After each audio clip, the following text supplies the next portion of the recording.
Chapter 611, Ups and Downs. Li Yuanfeng stayed silent for quite a while, after the middle-aged man had finished retelling the situation. No one uttered a sound. The hands present realized that the young-looking man had to be a legendary battle pet warrior. Senior Feng would not have been so afraid if he was. Such a powerhouse didn't seem to like the Han family. It seemed that the Han family had managed to upset a legendary battle pet warrior. The onlookers felt as if they were being kept in a cage with a fierce beast. Senior Feng was drenched in cold sweat. There were several times when he wanted to interrupt that middle-aged man, but he always felt someone was eyeing him with killing intent. He was afraid to talk. It was too late by the time he came back to his senses. The middle-aged man finished his story without any hindrances. Senior Feng only regretted that he had not killed every last member of the Li family. That talented family head led the Han family to glory, but left behind a massive trouble as well. The hidden problem had finally revealed itself that day. The Feng elder didn't even dare to breathe. He had never fought against a legendary battle pet warrior before, but being with next to one was already stressing him. After a long while of silence, Li Yuanfeng said to the middle-aged man, "Get up." The middle-aged man was overjoyed. Li Yuanfeng had believed him. The middle-aged man could not help but shed tears of excitement. Li Yuanfeng had returned. The Li family would no longer have to go through such an ignoble existence. They had suffered humiliation and unfair treatment for hundreds of years. No one could tell at that point how much they had sacrificed. They even had to witness the deaths of their beloved families right in front of their eyes. Finally, from that point on, they could hold their heads up high and retake their surname. "How many of you are left?" Li Yuanfeng asked calmly. The middle-aged man pulled himself together and said, "Sir, there are 200 descendants of the Li family, but most of them are scattered across different branches of the Han family. Some of them have long been assimilated by the Hans.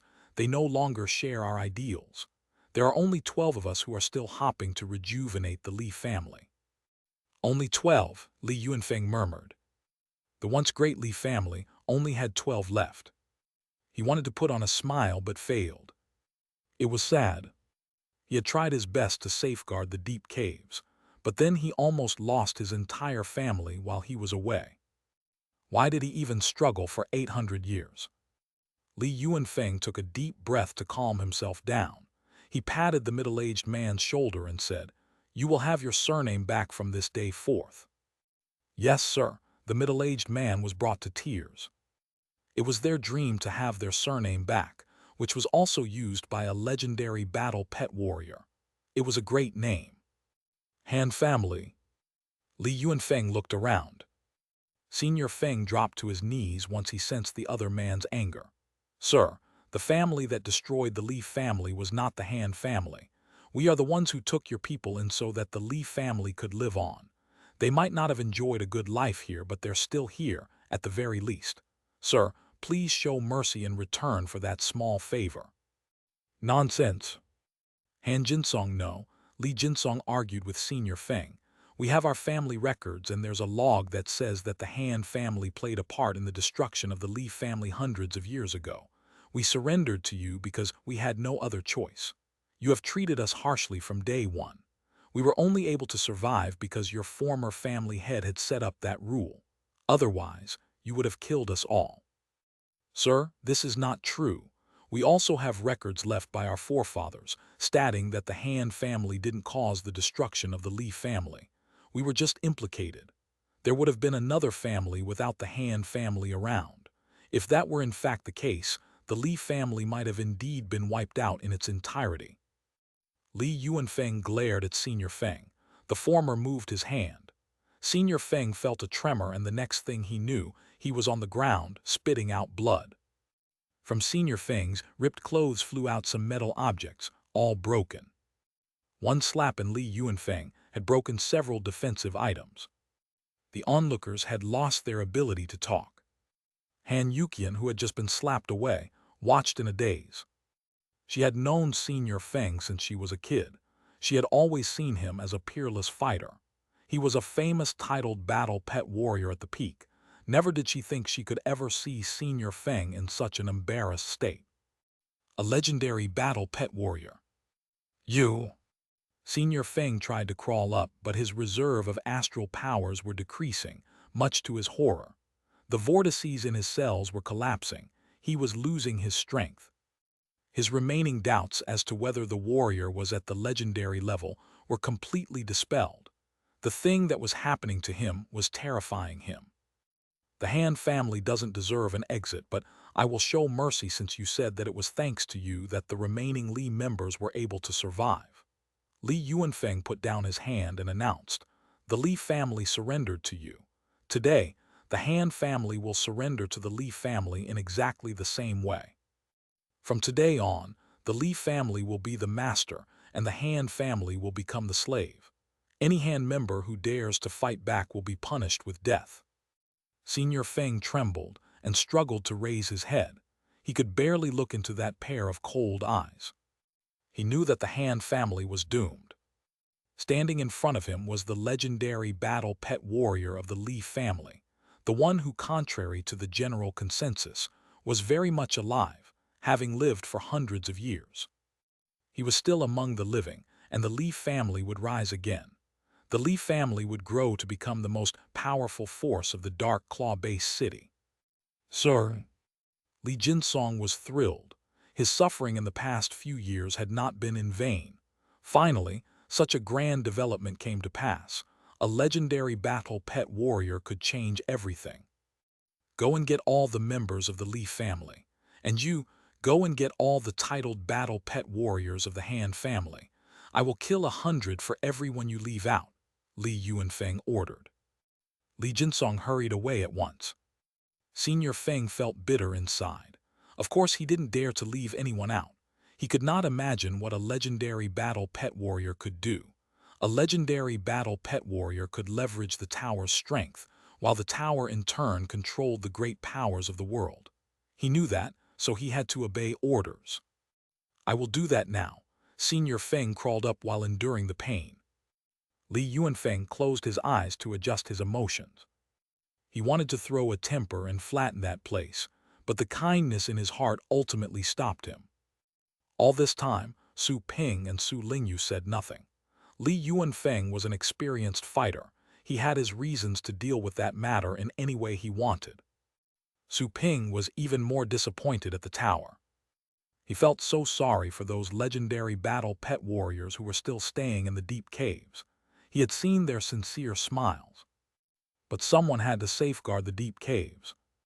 Why are the ones hurting always the good guys? Su Ping clenched his fists. He was even more determined based on a thought he had developed before. Soon, Li Yuanfeng came back with 8 people. There were 2 children, 3 old men, a young man and 2 ladies. Those people weren't at a high rank, and the hunchbacked old man was the most powerful of them all. He was at the title rank, but he hid it well. Su Ping had developed some amazing detection skills in the cultivation sites. If he didn't have those skills, he wouldn't have remarked that the old man was at the titled rank. 3 people are outside on a mission, but I sent them a message, Li Jinsong reported to Li Yuanfeng with the utmost respect. The 8 people who arrived along with him stared at Li Yuanfeng in a daze. The old man at the tilted rank opened his murky eyes. A glow flashed past his eyes and then he trembled. He had seen a portrait of Li Yuanfeng and the resemblance was uncanny. Chapter 612, Angel of Purgatory. Sir, please accept the greetings of your unworthy descendants. The title-ranked old man approached Li Yuanfeng and dropped to his knees. The others followed suit. The ladies told their children to repeat the gesture. The 2 kids stared at Li Yuanfeng with their watery eyes, curious and full of respect. So, this is the admirable legendary battle pet warrior that their parents always speak of. Li Yuanfeng raised his hand to let everyone stand up. I am sorry to learn that you've suffered in the past years, he said. He felt he could barely look at the old man who was smiling through his wrinkles. He felt laden with guilt. The old man at the titled rank said, Sir, that's all right. We are just thrilled that you're safe and sound. All the waiting and everything we did was well worth it now that you're standing here before us. The Li family will rise again under your leadership." Li Yuanfeng nodded, but said nothing else. Many titled battle pet warriors arrived not long after. The onlookers who belonged to the Han family were shuddering in fear. The higher-ups in the family, whom they would usually not get to meet, were actually coming in droves. The elders were there. Even the family head was there. Whoosh! A stern-faced, mature man wearing an elegant robe showed up. He was a solemn-looking man. Behind him were over a dozen titled battle pet warriors who enjoyed a high status in the Han family. They answered the call, arriving as soon as they were able to since the order had been issued by Senior Feng himself. They had learned about the severity of that matter from him. A legendary battle pet warrior is here. And he is a member of the Li family, the very family they had been oppressing for generations. The first thought that popped into the family head's mind was to run away, but he immediately gave up on that idea. A legendary battle pet warrior was right there. Where could he run? A legendary battle pet warrior would have the means and the power to search for him all across the globe. Then there was the tower. They were able to gather information from every corner of the world. That was why no one would eagerly enrage a legendary battle pet warrior. You upset one, and you upset all of them. My name is Han Tiancheng, head of the Han family. Nice to meet you, sir. Han Tiancheng descended from the sky a dozen meters away. He hurried over and bowed to his waist. He held his breathing, and his heart was racing. He didn't know in what mood the legendary battle pet warrior was in or anything about his personality. But if that person were to be cruel and short-tempered, then he would never get a chance to speak. Han Tianchen had readied himself for death on his way over, but that was a normal occurrence, since everyone would normally become afraid in front of death. And yet, there was no way to run for him. For the future of the Han family, he was the least able to run. Fortunately, he had already initiated the seed program for their family. He hid all their promising seedlings. There would still be hope for the Han family, as long as they could survive through that crisis. That was the plan that any major family would have. You're the family head. Li Yuanfeng narrowed his eyes to hide his killing intent. He could tell that the family head was at the peak of titled rank. He was someone with a long life ahead of him. He had greater potential than Senior Feng. That family head could further grow to reach the legendary rank in the future. I'm humbled to say that I am. Han Tiancheng lowered his head. He was afraid to look into Li Yuanfeng's eyes. From today onwards, the Han family will be our dependent family. You will be our servants and we will be the masters.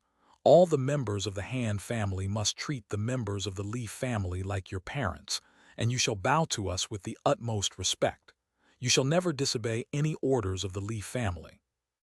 Li Yuanfeng asked Han Tiancheng, "Do you accept the terms?" Han Tiancheng was drenched in cold sweat. He lowered his head and was only able to see the floor in front of his feet. He bit his teeth, feeling awfully humiliated. "Servant, treat the members of the Li family like parents. That is not acceptable." He wanted to clench his fingers, but was afraid that Li Yuanfeng would see that. He was a proud man, but he was also smart enough. The Han family would be entirely wiped out if he fought back. He didn't have the right to negotiate, not to mention throwing a temper, when he was talking to a legendary battle pet warrior. The Li family people once had to beg to carry on with their lives, but then the tables turned over.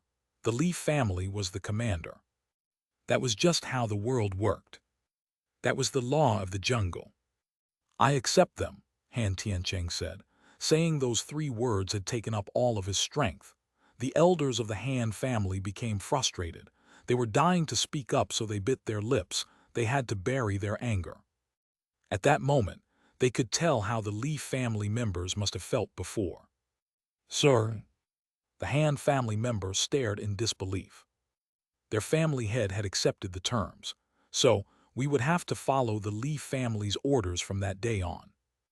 A moment before they were the elites from the largest family in the Dark Claw base city. One moment later they became the captives. It was hardly acceptable. Father, Han Yuqian gazed at her father, Han Tiancheng. He had always been a proud man for as far as she could remember. No one would have dared to argue with him. But at the moment, Han Tiancheng was a vulnerable duckling. He didn't have the courage to say no to Li Yuanfeng. That was the power of a legendary battle pet warrior. Legendary battle pet warrior. Han Yuqian clenched her fists. She had dreamed of reaching that rank, but later she was dying for that breakthrough. She wished she could become a legendary battle pet warrior right that second. Li Yuanfeng cast an indifferent glance at Han Tiancheng. It wasn't surprising to see Han Tiancheng accept those terms. Han Tiancheng making an appearance meant he was ready to compromise, or else he would have run away.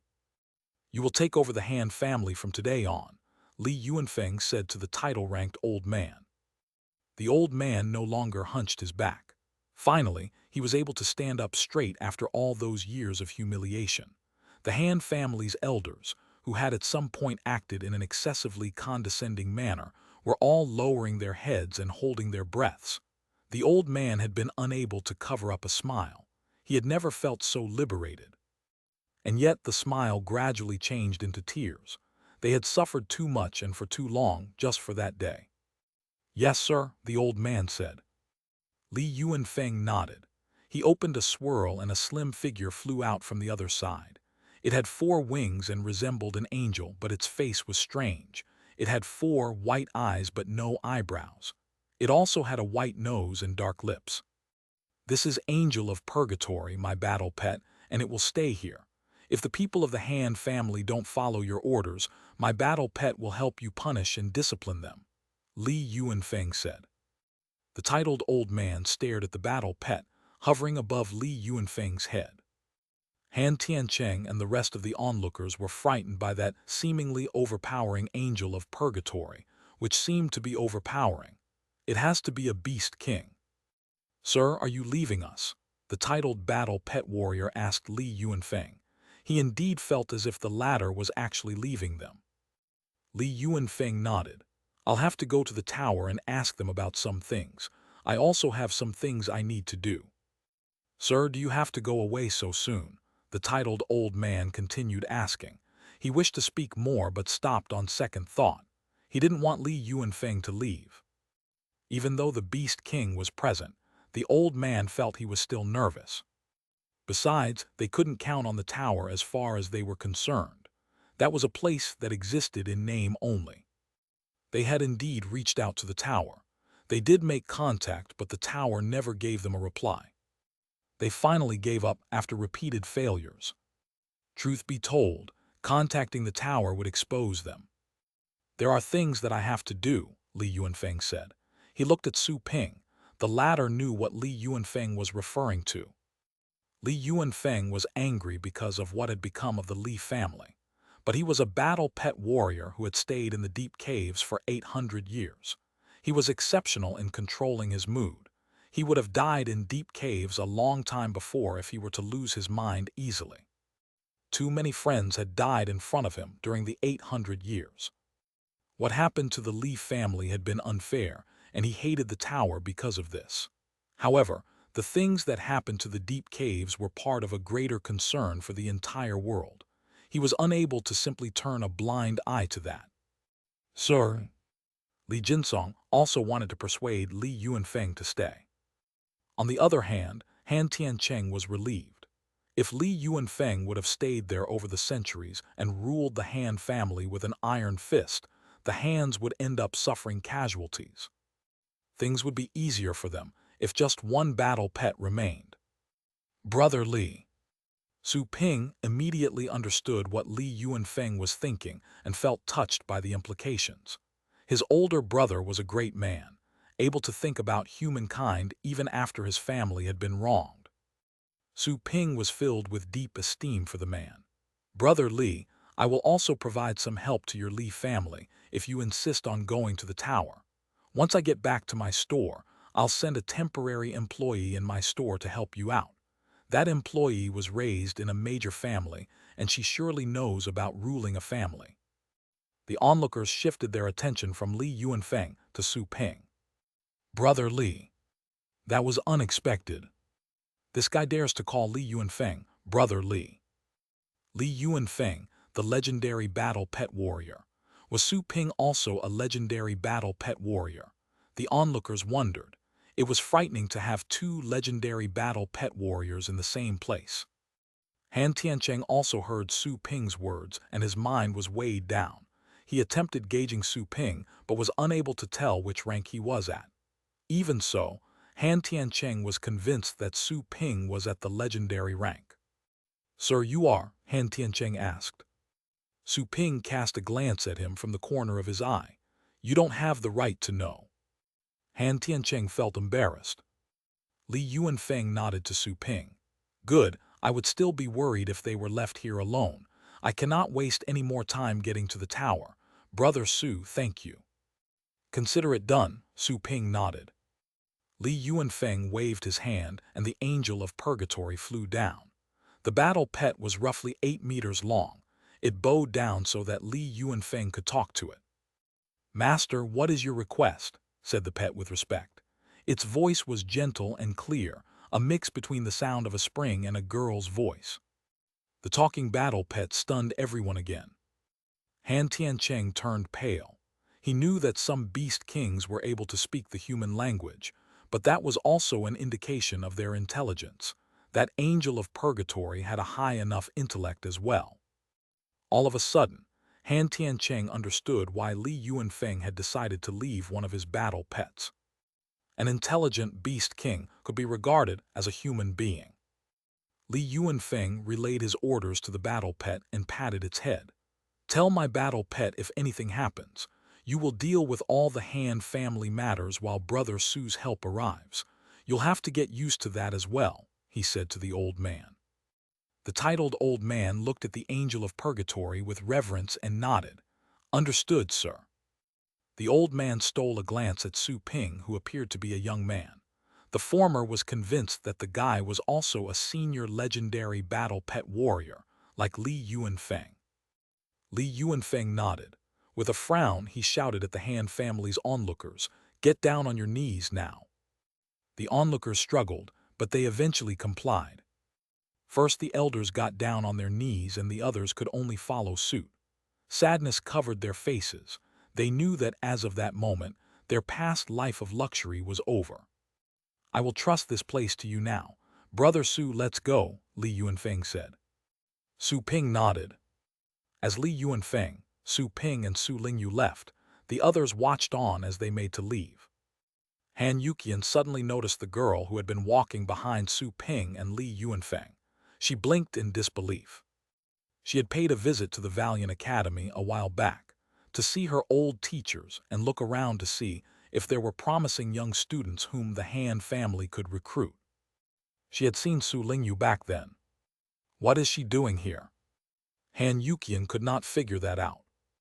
The three people left the building and flew away. "Why didn't you kill some of them to vent your anger?" Su Ping asked Li Yuanfeng. Li Yuanfeng burst out laughing and replied, "I'm not that heartless. Brother Su, you have to become aware of the violence bottled within you. You might get into some trouble when you go through your heaven's test in the future." Su Ping shrugged. "I actually hope that my heaven's test can show me something different. Unfortunately, I don't think there is anything to expect. I have seen it all." Li Yuanfeng forced a bitter smile. He couldn't have witnessed a legendary battle pet warrior's heaven's test. Li Yuanfeng changed the subject. "We will soon be arriving at the Valiant Academy, where the 7th entrance is located. I want to check the pathway there. Do you want to go?" A glint of coldness rose in Su Ping's eyes when he heard the name. "I won't go there. I have other things to take care of." Li Yuanfeng realized that those matters couldn't be good because of the killing intent in Su Ping's eyes. Su Lingyu bit her lips. She knew that Su Ping was talking about revenge. She still didn't know how to face Su Ping after all the troubles she had caused. Valiant Academy. Dragon Tower. Many people were gathered there. All of them were staring at the black tablet. The 33rd level. Is something happening to our eyes? Is there something wrong with the tablet? Who is that Mr. Su? The onlookers wondered. From among the crowd, 3 people stood the closest to the tablet. The girl gradually recovered from her astonishment and she murmured, "That Fey guy was right. The guy broke all the records and he went all the way to the top level. How did he do that?" Chapter 613, Revenge. The students didn't believe it, but the record was telling the truth. Is there something wrong with the tablet? But there were witnesses. Fei Tianyi was one of the witnesses, and he didn't have to lie about anything.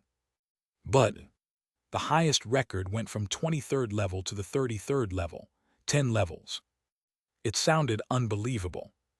That guy who went into the graveyard forest was also able to enter the Dragon Tower. Does a person like that really exist? The girl asked herself. She was Guo Lingsha, one of the 4 famous students. Her record at the Dragon Tower was the 17th level. The creatures she had met on the 17th level were enough to scare her. She couldn't even imagine what it was like on the 33rd level. "Most likely the Dragon Tower is acting up," a young man whispered. The young man stood tall and straight. He had graceful dark hair. It was Jai Yu, one of the 4 star students. He was also counted as one of the blessed talents as well. His record at the Dragon Tower was better than Guo Lingsha's, and the two had contended against each other. He outperformed her every time. Guo Lingyu didn't respond. She also suspected that something had gone wrong in the Dragon Tower, but it was strange that the principal and the vice principal had not stepped forward to explain themselves. Besides, she met Mr. Su, the one whom Fei Tianyi had spoken about at the graveyard forest. She didn't think Mr. Su was emaciated or old. That was what her instinct told her. Mr. Su was definitely not old. He wasn't an aged legendary battle pet warrior which had used some special method to keep a youthful appearance. "I hope so," Guo Lingsha finally replied. She hoped that the Dragon Tower had a faulty detail somewhere. Otherwise, she would have to suffer a massive blow to her confidence. She was aware that she could not compete against the best students in the history of the Valiant Academy, but she did believe that she was a talent. If that new record was real, then it meant that the highest level a person in his or her 20s could reach was the 33rd level. She would turn 19 that year. 20 was not far away from her. She did a calculation and believed that reaching the 20th level when she turned 22 was the best she could do. But for there to be such a massive gap between the 20th level and the 33rd level. The higher the level was, the more difficult it would be. She could not longer figure out how come the differences between people were so big. Guo Lingsha was even more convinced that something had happened to the Dragon Tower. She had heard that the Dragon Tower had been closed for maintenance. That seemed to be proof supporting her theory. Whoosh! Whoosh! 3 people flew over. The students around the tablet looked into the sky. Only those with a prominent identity could fly around like that on campus. Is that? Guo Lingsha found one of the 3 familiar. She wanted to take a closer look, but the 3 had flown away. They were going to a mountain where many faculty members resided. Who has the courage to fly across campus? Some students uttered their dissatisfaction. Something important, I suppose, someone replied. The Valiant Academy was well known across the globe. It was unlikely that some hot-headed young man would break in and fly around like that. Even the battle pet warriors at the peak would have to behave and follow the rules.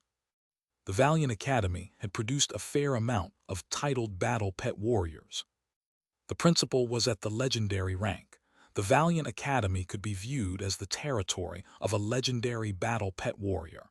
Anyone who would dare to break the rules would usually be at the legendary rank. None of the titled battle pet warriors would have the courage to try. Well, I believe some guests will be arriving shortly. Yun Wanli raised his eyebrows. He was writing a letter in his study. He stood up and gazed into the distance. Whoosh! He vanished on the spot, but he did not teleport. He just flew out of his study at a fast speed. Friends from afar. Yun Wanli couldn't finish his words when he saw the 3 and he was dumbstruck. Fate Challenger Su. The 3 were Su Ping, Li Yuanfeng and Su Lingyu. Why are you still here? I thought you had already gone to the tower.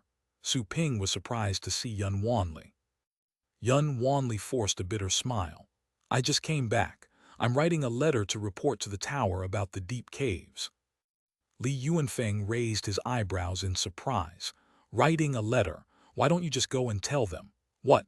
Do you have to write letters to report even the urgent matters? Yun Wanli could tell that Li Yuanfeng was not at all happy about that.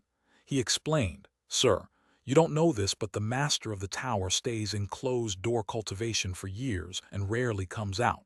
I don't think I can meet him if I just barge in. Everyone has to make an appointment.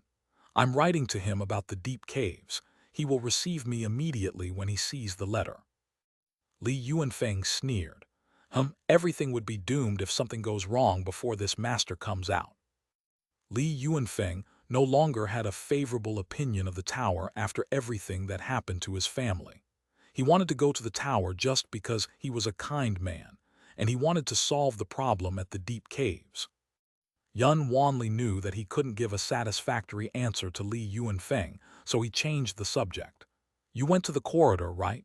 Is she your sister? Su Ping nodded. We got delayed in the corridor. I thought you left the day we went to the corridor. How come you barely came back? That is a long story. My way out was troublesome. We encountered some beasts and had to take some detours, wasting some time in the end, Yun Wanli explained. Su Ping said nothing in reply. Su Lingyu sized up the principal with curiosity. She had met him once when she entered the academy.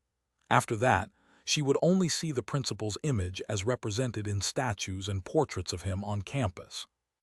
There she was, seeing the principal again, and once more she felt the power of Su Ping's status. Don't write the letter, I will go to the tower with you. I'm curious about that so-called master. How arrogant of him, Li Yuanfeng snorted. Yun Wanli forced a bitter smile. Sir, the current master is at the Fate state, and he's trying to break through to the stage beyond the legendary rank. All the problems on the blue planet can be solved once he succeeds. We understand why he spends so much time cultivating. Li Yuanfeng raised his eyebrows. Fate state. Even so, he was not afraid. Going beyond the legendary rank is not an easy job.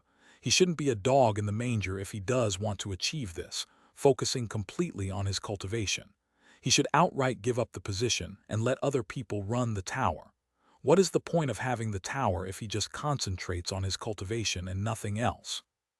Yun Wanli wanted to say something but gave up. Li Yuanfeng was his senior. He couldn't argue with him. Principal, where is that student you called Nan something? Su Ping cut in and went straight to the point. He wanted to settle all the lingering troubles so he could go back to this store and think about how to rescue the little skeleton. Yun Wanli noticed the coldness in Su Ping's eyes and realized what he wanted. After a slight hesitation, Yun Wanli offered his reply. All the students are usually on campus.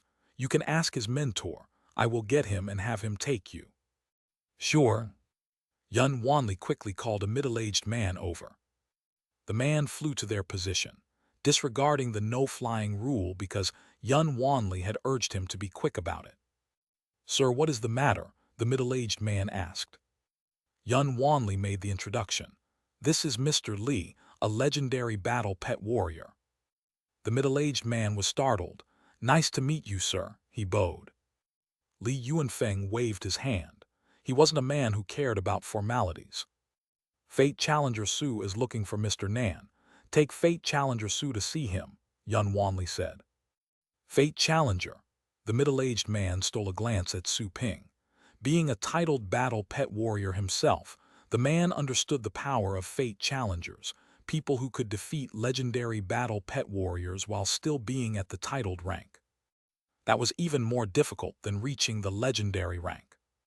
It is my honor to meet you, Fate Challenger Su. The middle-aged man cupped his hands. Su Ping waved his hand. You flatter me, Mr. Kong. Now take me to that student. Yes. The middle-aged man then bid farewell to Yun Wanli and Li Yuanfeng. Su Ping left with Su Lingyu and that middle-aged man. This is Nan's dorm. They arrived at the dormitory. The middle-aged man landed in front of a door. He didn't push the door open but soon walked back to where Su Ping was. "He is not here. The room is empty." Su Ping frowned. "I think Nan came back with some wounds, so he's probably in the healing center," the middle-aged man explained.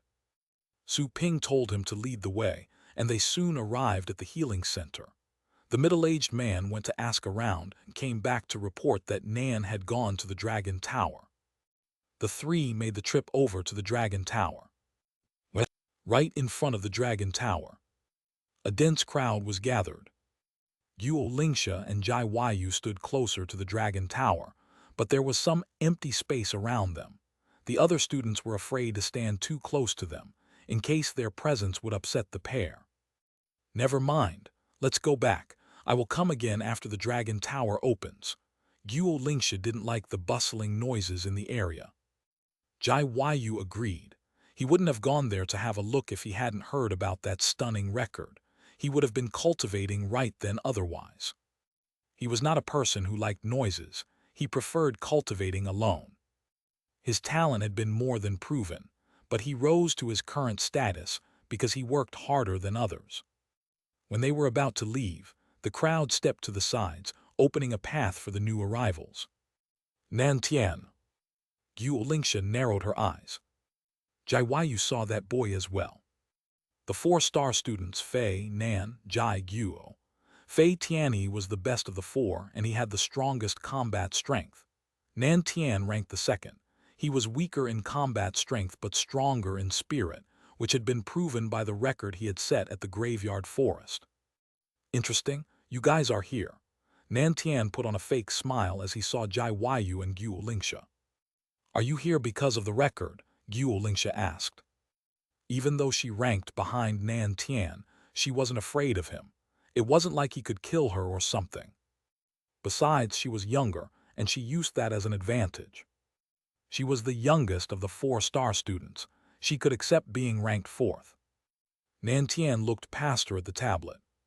He narrowed his eyes when he saw the name and the number on the first row. The 33rd level. The rumor was true. That was 10 levels higher than the past record. The students would joke about reaching the highest level, but then someone actually did it. Guo Lingsha grinned when she saw Nan Tian's reaction, and that was a grin of irony. She knew that the person who had set the record was the one who had slapped Nan Tian in the Graveyard Forest.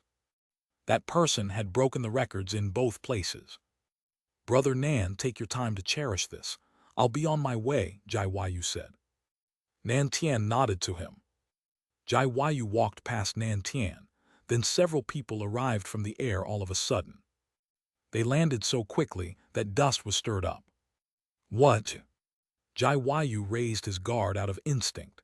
He mobilized his astral powers. Next, he became rooted to the spot. One of the people was Nan Tian's mentor. The other 2 people were young, and he knew the girl. The missing student. Su Ping, Su Lingyu, and the mentor stopped in midair. Jai Weiyu narrowed his eyes. Flying was a sign of the titled rank. "Nan Tian." The middle-aged man noticed Nan Tian right away, because he was the moon with a myriad of stars around him. Nan Tian turned around. First he saw his mentor, then he saw the other 2 people. He was frozen on the spot. "Come here," Su Ping said. Whoosh! Nan Tian was pulled toward him by an invisible force which directly lifted him from the crowd. Then, Su Ping threw him to the ground. Chapter 614, Ocean Frost Dragon. "It's him." Guo Lingsha recognized Su Ping at once. That was the mysterious Mr. Su that had set the new record and the person who had killed Nan Tian's brother at the Graveyard Forest. Jai Weiyu was surprised by Guo Lingsha. He didn't go to the Graveyard Forest because he was cultivating somewhere else, but he was able to tell from the ongoing situation that the young man who had arrived with Nan Tian's mentor had to be someone special, and he seemed to hold a grudge against Nan Tian. "Sir?" Nan Tian looked at his mentor in a daze. The middle-aged man was surprised by Su Ping's killing intent. He didn't know why Su Ping was there, but his gut told him that it wasn't because of something good. And yet, he was afraid to ask. "Is he one of the guys who told you to go to the deep caves?" Su Ping asked Su Lingyu. Su Lingyu eyed Nan Tian with a troubled look. "He was one of them. The others are members of his club." "Good." Su Ping nodded. Nan Tian was crushed, reduced to pieces of flesh and blood. The sudden reaction left everyone dumbstruck. Did he just kill Nan Tian? Both Nan brothers died within a few days. Truth be told, there were 5 star students at the Valiant Academy because the Nan meant both brothers and both of them had died. "Mr. Su." The middle-aged man was startled and furious. Nan Tian was his student, and they had shared an emotional bond. How could Su Ping have killed Nan Tian for no reason? Also, Nan Tian was a master battle pet warrior with great potential. He was able to fight head-to-head against those at the upper position of the titled rank when he exerted himself. However, he didn't even stand a chance to strike back this day. Even the mentor failed to see how Su Ping had done it. "Anyone else?" Su Ping asked Su Lingyu. Su Lingyu didn't know that Su Ping would kill for her sake. She bit her lips, remembering her days in the deep caves, and how Su Ping had risked his life to get her out. "And Jai Feng," Su Lingyu gave the rest of the names. Su Ping nodded and said to the middle-aged man, "Have them come here." The middle-aged man argued, "Mr. Su, isn't this a bit too?" He wanted to say that it was too much, but Su Ping's cold glare silenced him. Even Nan Tian had been killed. He didn't want to offend Su Ping for the sake of the other students. That was not a man to be offended. The middle-aged man turned around and left to find the students for Su Ping. The onlookers stared at the remaining pieces and blood stains on the ground, afraid to breathe. Those who had not seen Su Ping in the graveyard forest were appalled by that vicious person who had come out of nowhere. "The Nan family is doomed," Guo Lingsha murmured. The 2 most talented members of the family had been killed in the Valiant Academy. The Nan family didn't have other talents, and she even suspected that Su Ping would go and flatten the Nan family to the ground. Jai Yu wore a grave face. The Nan family once had a legendary battle pet warrior. It was evident that the young man wasn't afraid of such a fact. Jai Yu felt glad that he preferred staying out of trouble, or else he would have been the one killed that day. Soon after, the middle-aged man returned with several students in tow. Su Ping asked Su Lingyu, "Are they the ones?" Su Lingyu nodded. Su Ping lifted his hand. Amid several bangs, he killed the students from a distance. The middle-aged man was flying toward Su Ping when he heard the noises. Startled, he turned around, only to see some blood. The man turned pale. "Go and tell your principal that I'm going home, and that I'll trust them to go to the tower," Su Ping said to the middle-aged man and flew away without delay. Su Lingyu looked at the pool of blood and went after Su Ping.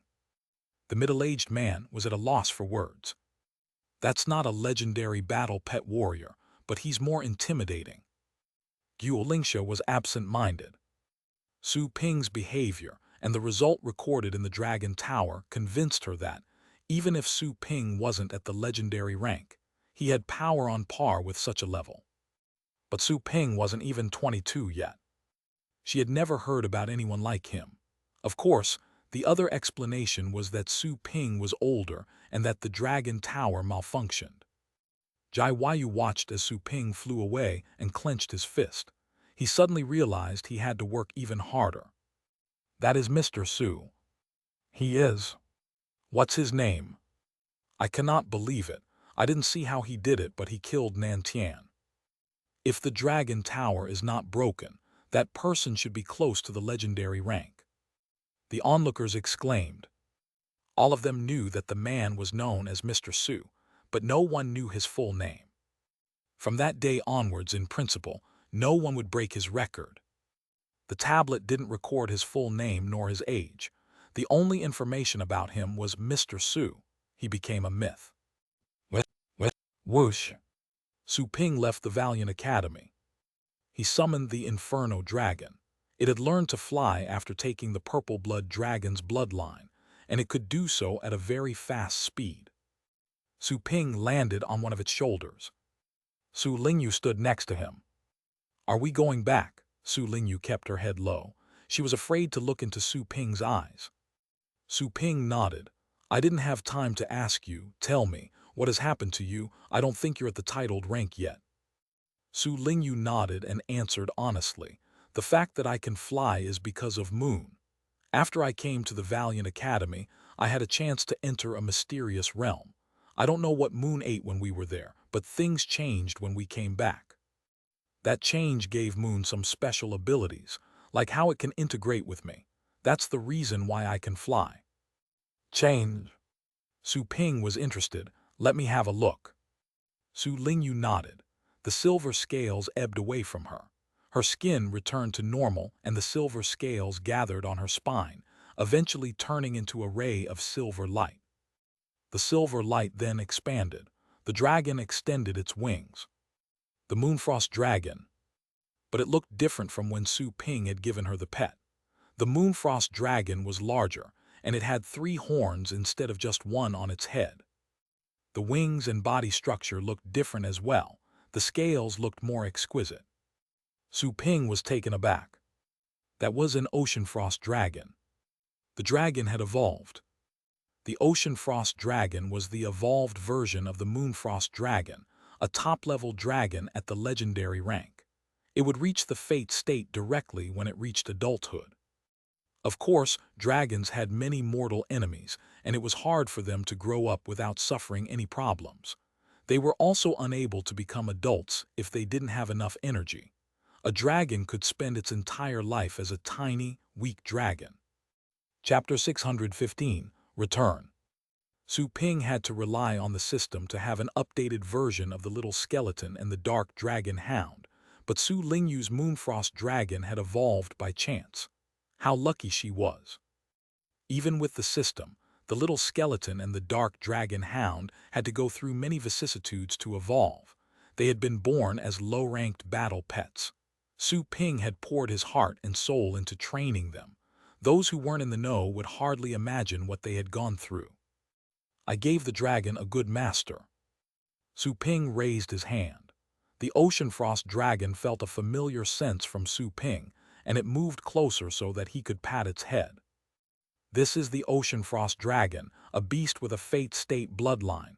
You must treat it well, Su Ping said to Su Lingyu. She was confused. What is the fate state? The legendary rank has 3 states and the fate state is the highest, Su Ping explained. The principal is at the ocean state, the lowest state of the legendary rank. In the entire blue planet, I suppose the number of legendary battle pet warriors at the fate state is not over 3. He was being conservative. He had not met anyone at the fate state when he visited the tower. Still, he had just learned from Yun Wanli that the master of the tower was at the fate state. He didn't know if there were others he had not heard of yet. Not more than 3. Su Lingyu could not believe that. In the entire globe, there were less than 3 legendary battle pet warriors at the fate state. Even so, her battle pet had a fate state bloodline. That was to say, she would have a chance to stand next to the most powerful battle pet warriors in the future. Of course, she thought of her own rank. She would have to reach the legendary rank when her battle pet attained that rank. She would have to cancel the contract with the dragon if she didn't break through before that happened, or else she would be slowing her dragon down. Su Lingyu gazed at the Ocean Frost Dragon with those thoughts weighing her down. To reach the legendary rank, that was something she could not even think of. Her highest goal had at one time been to reach the titled rank. As far as she knew, the titled battle pet warriors would deserve the admiration of countless people. That day she realized that she had to reach the legendary rank, or else she might have to part ways with the Ocean Frost Dragon in the future. She had been with her dragon for a long time, and the dragon had stunned everyone for her sake during the Elite League. She had realized back then that she could never leave the dragon. The dragon was not only her battle pet, but her friend and family. Su Lingyu clenched her fists silently. She was only a burden to Su Ping, and she had almost gotten him killed recently. They had escaped by chance. However, Su Ping's battle pet had been left in the deep caves, and she didn't even know if the little skeleton was still alive or not. There was a time when Su Ping was the loser of the family, and she the hope. She had been working hard and studying well in school so that she could become a titled battle pet warrior one day, to better take care of her parents and the family. And yet she had become a burden, even for her battle pet. She and her battle pet would eventually have to part ways because she was too weak. Su Ping noticed that Su Lingyu was being troubled by something. He asked out of curiosity, "What's on your mind?" What was the girl thinking about?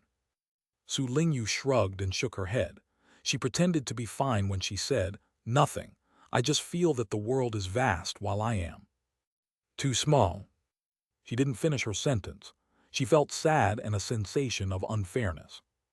"The world is a vast one indeed," Su Ping replied. He could empathize with that. He had been exposed to countless worlds thanks to the system. He wasn't even sure if the world he lived in was like one of the planes as defined by the system. The ocean frost dragon has an inherited skill which I think is called birth in frost. The dragon can stick to another object and disguise itself. This must be the reason why you were able to hide, Su Ping said. I didn't know the skill could also enhance the strength of the target. Su Lingyu nodded. She didn't know the details and she had only found out about the skill when the ocean frost dragon used it. She had yet to find out about the specifics and only gathered some information based on her experience. What is that saying? The silly ones are lucky, Su Ping chuckled. Su Lingyu pursed her lips. I don't know how you managed to laugh right now. Aren't you worried about your skeleton? Su Ping put away his smile. Of course I'm worried, but would worry get me anywhere? I have to find a solution. I can be sad all the time, but that won't help me, will it? Su Lingyu looked at him but remained silent. She thought that Su Ping was just pretending to be okay, just so that she wouldn't become burdened. But do I deserve this? With Longjiang Base City. Pixie Pet Store. The base city's economy was gradually recovering after the beast strike. The strike itself had actually made the base city famous. Fame exerted some influence. The base city was making more trading deals with other base cities, gradually becoming more attractive to other powerful battle pet warriors. The Pixie Pet Store became even more famous, and people in other base cities around the Longjiang base city knew about that store. That was how it worked among battle pet warriors. Once they found a good pet store, they would tell each other about it. Su Ping and Su Lingyu noticed many powerful presences on the street when they came back riding the Inferno Dragon.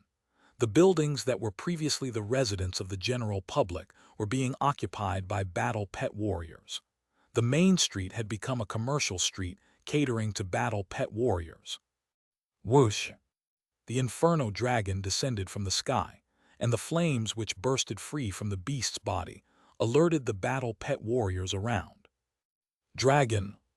What is that dragon? I haven't seen any dragon like that. It's kind of like an Inferno Dragon, but is it? People crowded around the Pixie Pet Store. Qin Du Wang, who lived right across the street, noticed the disturbance outside. He was surprised that the little skeleton had returned. He gave his paperwork to his secretary and left the building. He had modified the building and made it a classy one. We're back. Su Ping got down from the Inferno Dragon's shoulder and gazed at the Pixie Pet Store. Even the air felt familiar and sweet. Home sweet home. The moon at home was the brightest of all. It's Mr. Su. Mr. Su is back. Some onlookers recognized him and shouted in excitement. Chapter 616. Advance into the Golden Crow World. Sir. A girl ran out from the store to meet Su Ping. It was Zhang Lingtong. She had been seized with excitement. Tang Ruyan came out right behind her. She cast a smiling glance at Su Ping. I'm back. Su Ping was in a better mood to see them. He nodded to them with a smile. The store was still in business. Su Ping had told Joanna to look after the store before he left. She was the sole formal employee and had the right to look after the store on Su Ping's behalf. It was just that she couldn't provide professional training for advanced battle pets. She could, however, sell pet food, and take care of pets in the nursing pens. I see that you found your sister. Tang Ruyan smiled at Su Lingyu, who was standing behind Su Ping. Su Lingyu bit her lips and stole a glance at Su Ping. You're my teacher's younger sister. What should I call you? Zhang Lingtong stared at Su Lingyu with her watery eyes. The girl was similar to her in age and was quite the looker. It seemed that the girl was a little timid. It was as if she were feeling bad for doing something wrong. Whatever you like, call her by her name, Su Ping said. He had never cared about etiquette. There was no need since everyone present was quite young. Zhang Lingtong blinked, really. She's your student. Su Lingyu gazed at Su Ping in surprise. Since when did Su Ping have a student? But her confusion didn't last for long. Su Ping had every right to have a student. Yes. Su Ping gave a brief answer. He went into the store as he asked, was everything okay in the store while I was away? Yes.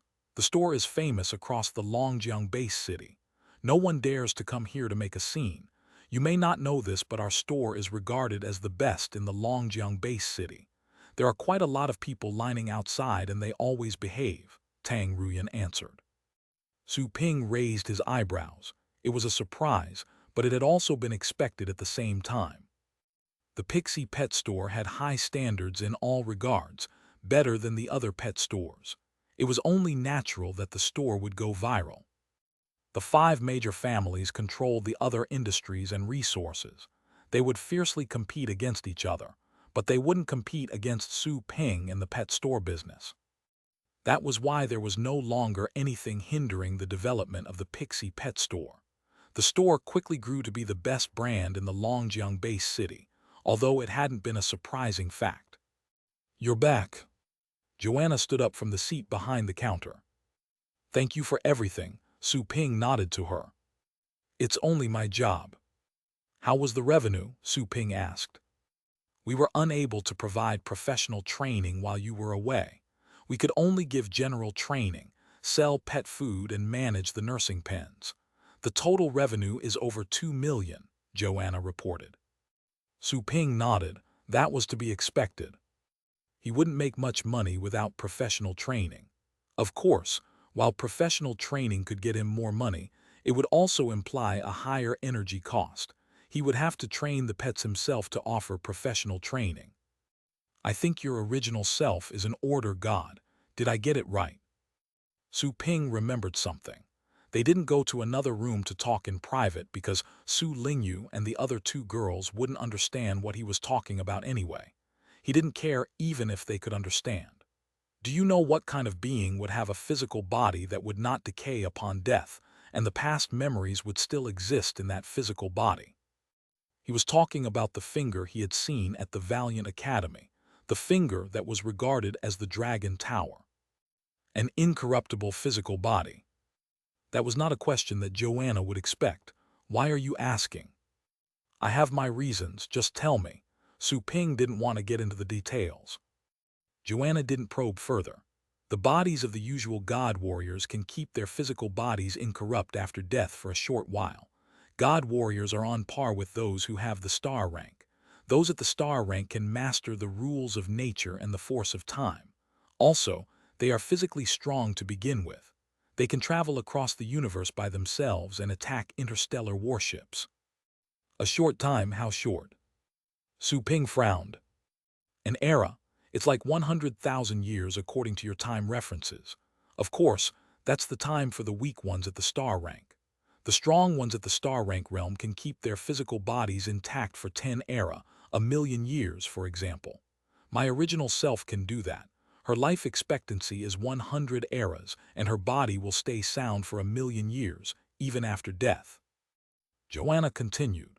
The superior gods can maintain their physical bodies intact for 1 age. Even the end of an age wouldn't necessarily destroy their physical bodies. Su Ping felt that the measuring units for time Joanna used were kind of large. He didn't know that the ones at the star rank could do that. Even the weakest at the star rank could ensure that their physical bodies would stay uncorrupted for 100,000 years. That was a long time. To put it in perspective, The average legendary battle pet warriors could only live for 1,000 years. The legendary battle pet warriors at the Fate State could only live for 10,000 years. It seemed that there was only one step between the Fate State and the Star rank, but anyone who was able to make that step would enjoy a much longer life. What do you mean by an age? Su Ping asked. Su Lingyu, Tang Ruyan, and Zhang Lingtong were perplexed. What on earth were the two talking about? 100,000 years, 1,000,000 years, were they making up a story? Age is the longest time unit. Joanna heaved a sigh. An age includes more than 1,000,000 eras. I was born in the Archean divinity. The place was approaching the end of the immemorial age back then, on the verge of entering the remote age, an age when all forces fought in a wild war. With time, even the Archean divinity was broken into pieces. My current homeland is actually a broken piece from the Archean divinity. The immemorial age lasted for millions of eras, and countless powerful people came into being. Some were born and some died. Even a fair amount of superior gods died. However, their corpses would remain incorrupt for a whole age, as long as they weren't deliberately destroyed. Su Lingyu and the other two girls were completely lost when she finished. It was as if they were learning to read hieroglyphs. But they did catch the part when Joanna said she was from a broken piece of something. They had long believed that Joanna was not from the subcontinent district because of her flawless looks and her intimidating strength. She was a mystery. They were finally convinced that Joanna was indeed from an unknown place. An age, Su Ping murmured. He had a feeling that the will and the memory he sensed in the Dragon Tower was not from the current age. That was to say, it was likely that the Heaven Killer was a superior god from the immemorial age. He wouldn't have given himself such a crazy name if otherwise. That is too far away from me. Su Ping wanted to become someone like a superior god, but he knew that was too far away from him. He shook his head. He had yet to reach the legendary rank. The star rank was still out of reach for him, let alone something beyond that. Su Ping turned and said to Su Lingyu, "Go home.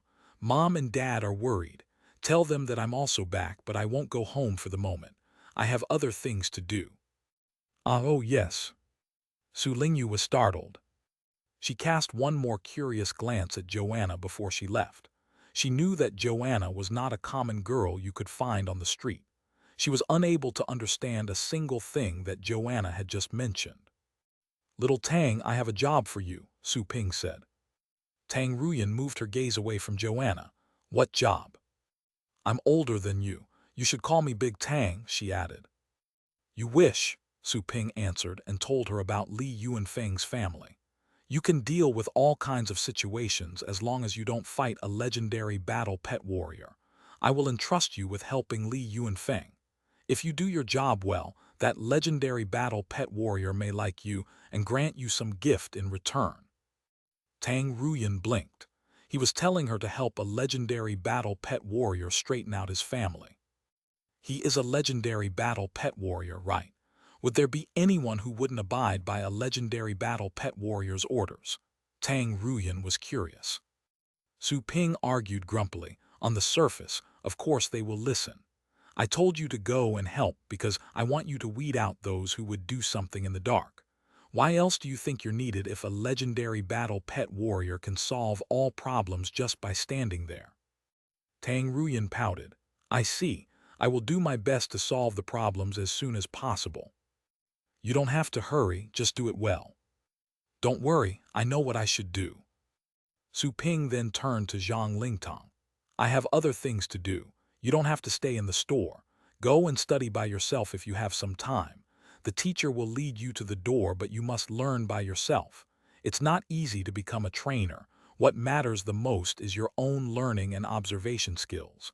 Feel free to explore the trainer's path yourself." Zhang Lingtong was surprised.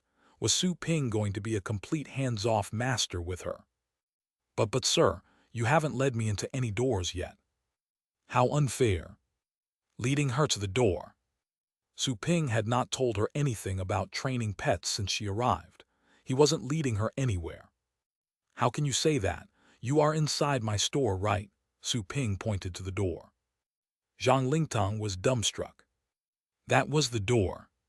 Su Ping's eyes confirmed her guess. Zhang Lingtang opened her mouth but said nothing. She just gazed at Su Ping with her watery eyes. Now off you go, close the door. I have something I must do, Su Ping said. We're not opening for business today, Joanna was surprised. He has just returned. Being the money lover he is, shouldn't he begin welcoming the guests right now? But it didn't seem like Su Ping was joking. Joanna didn't ask further. In the meantime, many people were trying to enter the store. Su Ping heard a hearty laugh.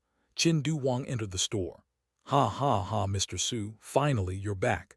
I was just thinking about asking you to train my pets. Su Ping broke the news to him. We're closed today. Ha ha, what? Qin Du Wang's laughter stopped halfway. He stared at Su Ping in surprise. Closing today. Su Ping motioned Joanna to go and inform the customers. Joanna went outside to relay the message to those in line. Those who were hurrying over to the store stopped right then. They looked at each other speechlessly and then broke into cries of disappointment. Qin Du Huang, who had just gone inside the store in a jolly mood, was chased out by Joanna, which was an embarrassing experience for him. Even so, he didn't dare to reveal his frustration in front of Joanna. Ever since he reached the legendary rank, he had managed to faintly pick up a mysterious force in her. He knew that the girl was a threatening being. He could not understand why Su Ping would assign a legendary battle pet warrior as an employee for his store. Of course, there were many things about Su Ping that he could not understand. Well, Su Ping closed the door. He and Joanna were the only two who remained inside the store. Time to get down to business, Su Ping said. Joanna frowned. She could tell that Su Ping didn't come back in a good mood. He didn't show it, but she could tell. That was what her instincts told her. What do you want to do? Joanna asked. Su Ping didn't answer. He was browsing the list of cultivation sites. Are there any places where the golden crows live? Su Ping asked the system. On his way back, he had worked out a plan. He wanted to develop fast. Other than reaching the legendary rank, he could better the solar bulwark and improve his chaos star chart. He had been cultivating astral powers at all times. It would take time to improve in that regard. The only thing he could do right then was to improve the solar bulwark. He was merely at the first level of the solar bulwark. His physical body's strength had reached the legendary rank thanks to the divine energy and the heavens tests. He had asked the 5 major families to find him the materials needed for the solar bulwark's second level, but only the mayor of the Hancheng base city had found him 2 thus far. He needed more.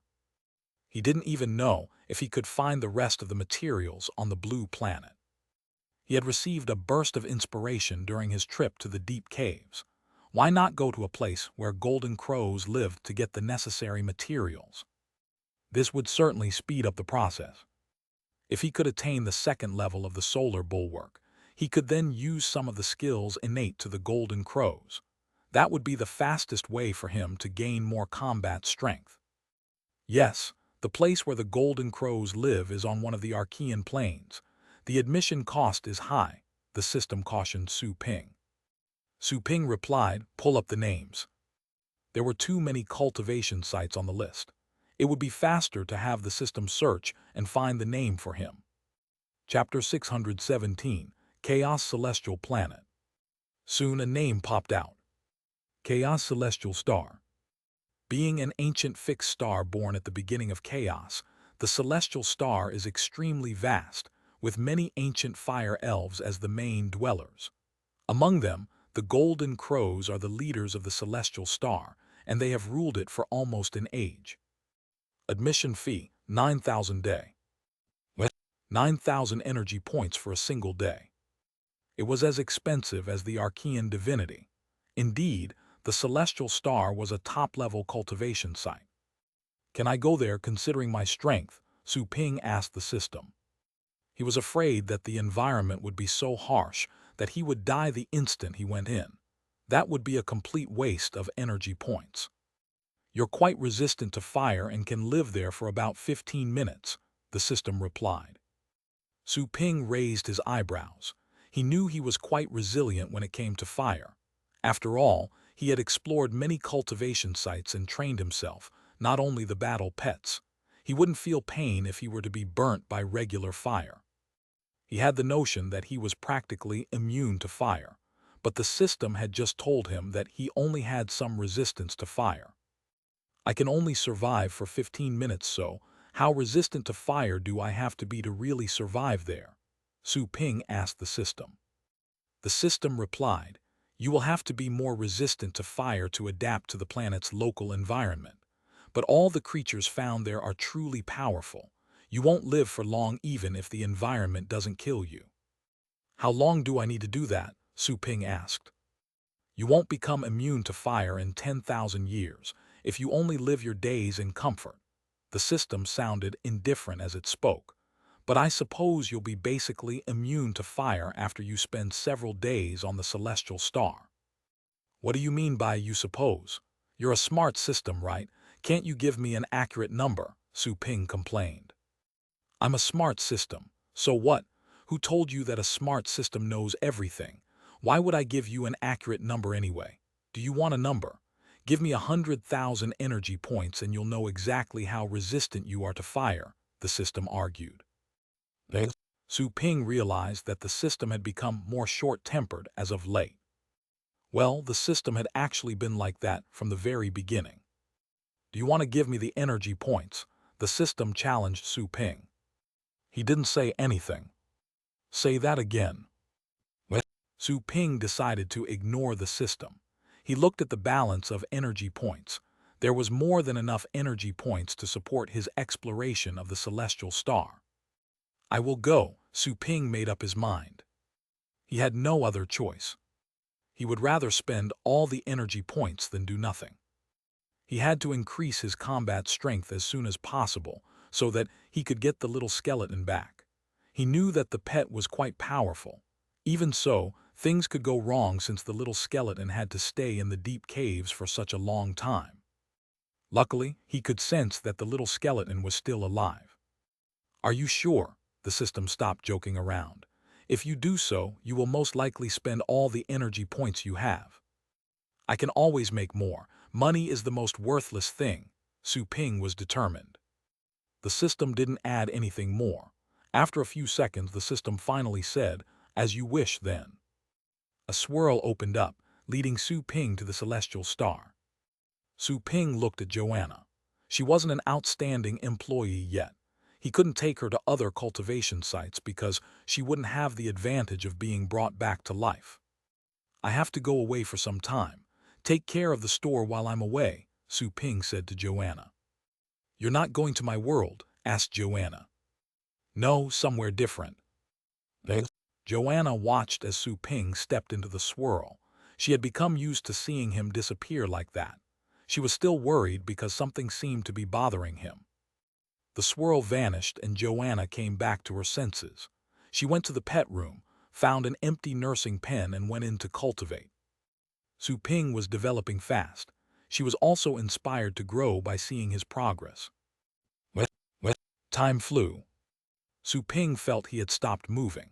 He felt he was surrounded by a scorching heat before he even opened his eyes. It was as if he would have been thrown into boiling water. The host has been connected to the celestial star. 900 energy points are required per each revival. Be mindful, host. Die well, the system reminded Su Ping. It sounded mechanical this time. That was not the way the system would usually talk to him. Su Ping opened his eyes. A world of red leaped into his eyes as if formed by volcanic magma. The cracked earth was also red. Magma seemed to be flowing at the bottom of the cracks. Some places with thick soil were charred black, and some strange plants were found here and there. There was a red tree with golden light on the leaves, and a few golden fruits hung from its branches. Su Ping also saw several clusters of bright red weeds on the burning ground further away. So this is the celestial star. It is burning me to death. Su Ping looked around. His blood pressure was rising and he was sweating. He realized he could soon be scorched to death. Su Ping remembered that the system had told him he would be able to last for 15 minutes in such an environment. It was clearly his maximum survival time. A human being could stay in boiling water for some time, but the time itself would be extremely painful. He was being grilled. Ice. Su Ping lifted his hand. He tried to build an ice wall to isolate the heat, but nothing happened. It seemed as if water molecules didn't even exist there. Su Ping had used that skill successfully in the past. He had mastered the usage of some elements after repeated explorations in cultivation sites, although he wasn't as proficient as the Dark Dragon Hound, which could use legendary rank skills. He could, however, easily use some low-rank skills. I wonder if the dog and the dragon can survive here, Su Ping said to himself. That could be a perfect training place for them. He would feel sorry for them if he forgot to let them out to cool off. Whoosh! Whoosh! Two swirls opened up in the air. The inferno dragon roared as it stepped out. However, it retracted its feet as quickly as it could the moment it touched the ground with its feet. The roar turned into a meow. The inferno dragon was frightened and altered.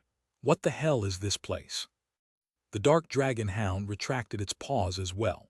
The dark dragon hound stood in the swirl, eyeing Su Ping with fear.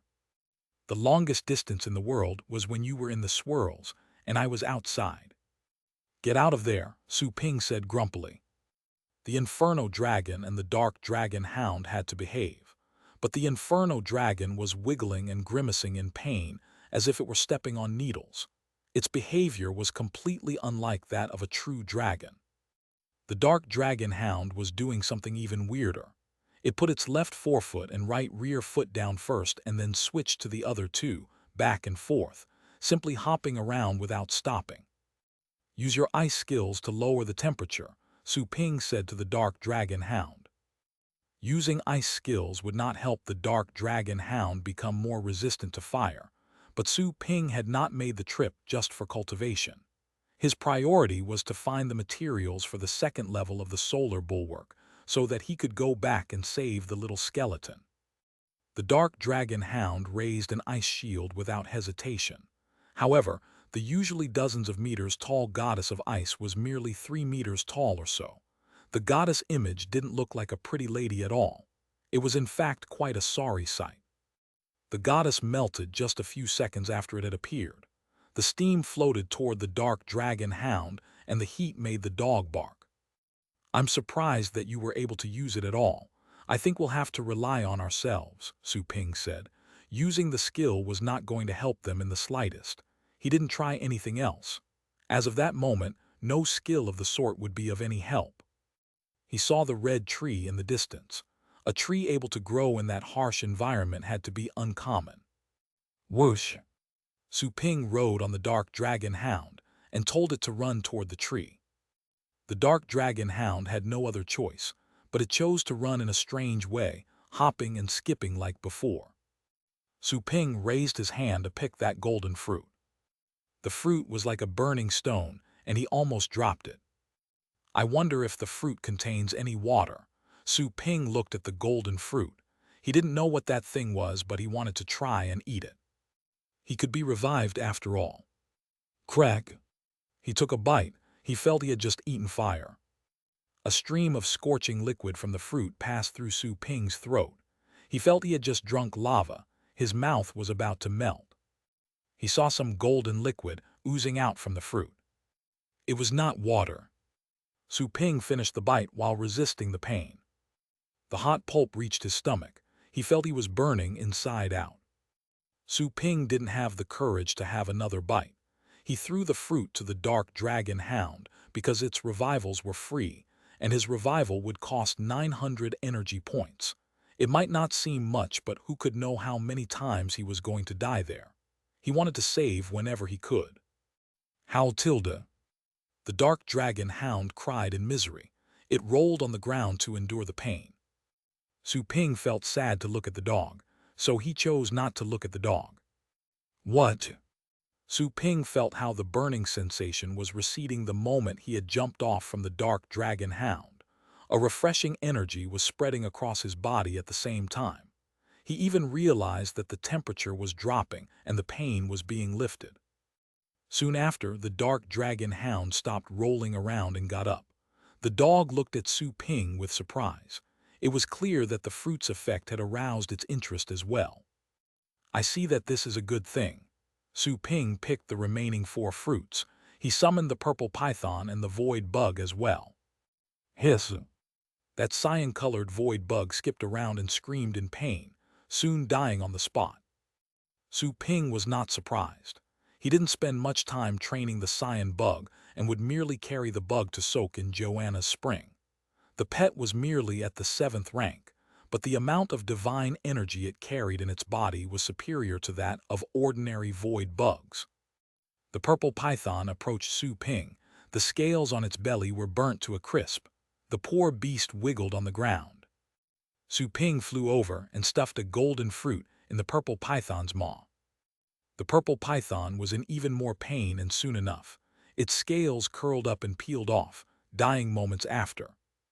Su Ping brought it back to life and fed it another fruit. This time the purple python was feeling better, but the pain was still there. Su Ping gave the last fruit to the Inferno Dragon. The Inferno Dragon was doing better than the other battle pets to begin with, but Su Ping wanted to treat them fairly. Also, there might be some other mysterious effects of the golden fruit that he had yet to realize. The Inferno Dragon was unable to stand up straight, but the golden fruit helped it fend off the heat a little bit. Su Ping looked at the tree. Without any hesitation, he dug out the root of the tree and took out his scroll. He wanted to take the tree away with him. However, the edge of the scroll darkened. Startled, he quickly put away the scroll. Damn, I can't believe this artifact can't even handle the heat. Su Ping was dumbstruck. The scroll was an interspatial artifact, but the heat was enough to damage it. He believed the scroll would be entirely destroyed if he left the scroll outside for a few minutes. He could tell how harsh the environment was. Even the Inferno Dragon felt the environment was overwhelming. This isn't a common tree. I don't want to give it up. Su Ping thought about it. Eventually, he called over the Inferno Dragon and told it to carry the tree on its back for the time being. The Inferno Dragon moved closer and took on the carrier task. Su Ping then went to dig out some blades of red grass nearby and threw them to the Inferno Dragon's back as well. He finished the harvest and looked around. Nothing else was in sight. He would have to continue his search. Let's go, Su Ping said. He placed the void bug back in the contract space, as it could barely last a second. Staying out there would be useless for its level. He decided that the void bug would have to stay in the contract space to rest. Chapter 618, Golden Crows. The dark dragon hound and the purple python had to follow Su Ping no matter how unwilling they were. The hound was doing a little bit better because it was strong to begin with, and the golden fruit had enabled it to walk around normally. However, the dark dragon hound began to make that face again. It seemed like the dog was no longer able to handle the heat. Su Ping rolled his eyes at the dark dragon hound. It had become a stunning actor to avoid pain. The purple python, on the other hand, was not prone to trickery. The snake was wiggling forward. Not long afterward, Su Ping suddenly saw a ball of fire rising in the distance. That ball of fire was approaching them rapidly. As soon as the fireball was close enough, Su Ping saw that it was actually a behemoth. The lion-looking beast was around 7 meters tall, and fire was burning in its hair and eyes. Even the exposed fangs were aflame. That was a beast of the fire family, and there was no doubt of that. Flaming lion, damn, I didn't know they could be so big. Without any hesitation, Su Ping stepped back and turned around to look at the dark dragon hound, which was still making that face of extreme suffering. The pet accidentally made eye contact with Su Ping as well. It soon decided to turn around and gaze into the distance, as if it would have just noticed something important in the horizon. The purple python was still wiggling and waving on the spot, clearly not in the mood to look at the flaming lion at all. Even if those wild beasts weren't there, survival was difficult for the purple python. Doggy go. Su Ping snorted. The dark dragon hound looked at Su Ping with its googly eyes, but he kept a straight face. The dog knew that pretending to be cute would not work on that man-shaped piece of ice. The hound barked and turned over to see the flaming lion. The dark dragon hound had raised many defensive skills, including the dwarfed goddess of ice. The stone family and the wing family skills were still effective there. The skill that worked best in that environment was the dress of the flame muse. A huge shield that was breathing out fire was manifested. It was like 100-meter tall wall that stood in front of the dark dragon hound and was still expanding. Su Ping raised his eyebrows. That shield of fire worked much better there. Roar! The fire surging from the flaming lion took the shape of another lion, which ran toward the dark dragon hound, bumping into the dress of the flame muse. Bang! Fire burst free from the shield and surrounded the fire-made lion, cutting the latter into pieces. However, after that, a fire hand slapped the shield, leaving a dent behind. You can't just stand there, the little skeleton is not here. Get rid of the lion, Su Ping alerted the dark dragon hound. The dark dragon hound pricked its ears. The words little skeleton must have inspired it, since the unwillingness disappeared. The pet adopted a more serious attitude. Roar! The hound bellowed using the dragon's roar he had learned, which echoed in the area. A ray of golden light broke free. The image of a goddess formed behind the dark dragon hound. The goddess drew its bow, and an arrow formed with fire was pointed at the flaming lion. Bang! The arrow was discharged, instantly reaching the flaming lion. The sense of danger alerted the beast. It roared and two fire claws appeared, flanking its body and reaching toward the arrow. The two claws and the arrow bumped into each other. Sparkles filled the air as both the arrow and the two claws vanished. The flaming lion remained unhurt after the exchange. Su Ping didn't just watch. He had to fill the spot left by the little skeleton while it was away. He also had not planned that trip for training his battle pets. Otherwise, he would have stood idle, letting the dark dragon hound and the purple python do their job. Whoosh! Su Ping exerted his full strength. The force field opened up behind him. In the meantime, he was mobilizing all the energy he had. Even his blood was boiling. It was a sign that the solar bulwark was in effect. He made a cut with his sword. Swish! The wind died down. The sword ray was pitch dark. Su Ping poured divine energy into the cut and hacked at the flaming lion's head. The flaming lion came to a sudden stop and narrowed its eyes, which were two fire spheres. Following that, many flames burst out from the creature. Whoosh! Su Ping felt he had lost his target. He cut through the flaming lion, which was split into two balls of flames, and ran away. It instantly came into being again, dozens of meters away from him. The beast looked at Su Ping and ran away. While the flaming lion ran to escape, its appearance began to change, its body becoming slimmer and longer, which enabled it to run faster. Soon after, the flaming lion had disappeared. Su Ping didn't go after the flaming lion. He stored his sword since the beast was gone. I feel so hot. Su Ping placed his hands over his chest. His heart was close to failing him. He was fine while he wasn't doing strenuous exercise, but he felt his blood was burning up as soon as he moved, and his heart was in such a level of pain that he could barely stand it. He tried to take deep breaths, but he was still feeling hot. Come on, let's go. Su Ping bit his teeth. He wanted to adjust his breaths but failed. The world was a furnace. The longer he was here, the hotter he would feel. He would eventually melt in this incinerator. The dark dragon hound deactivated the shields. The pet's sweat turned into steam, and it stuck its tongue out as a way to get some air. Su Ping told the hound to follow him. The pet saw that Su Ping couldn't even stand up straight. Since its master was suffering, the dark dragon hound decided not to give up. After 20 minutes or so passed, Su Ping finally collapsed on the ground after he felt that he was losing his senses.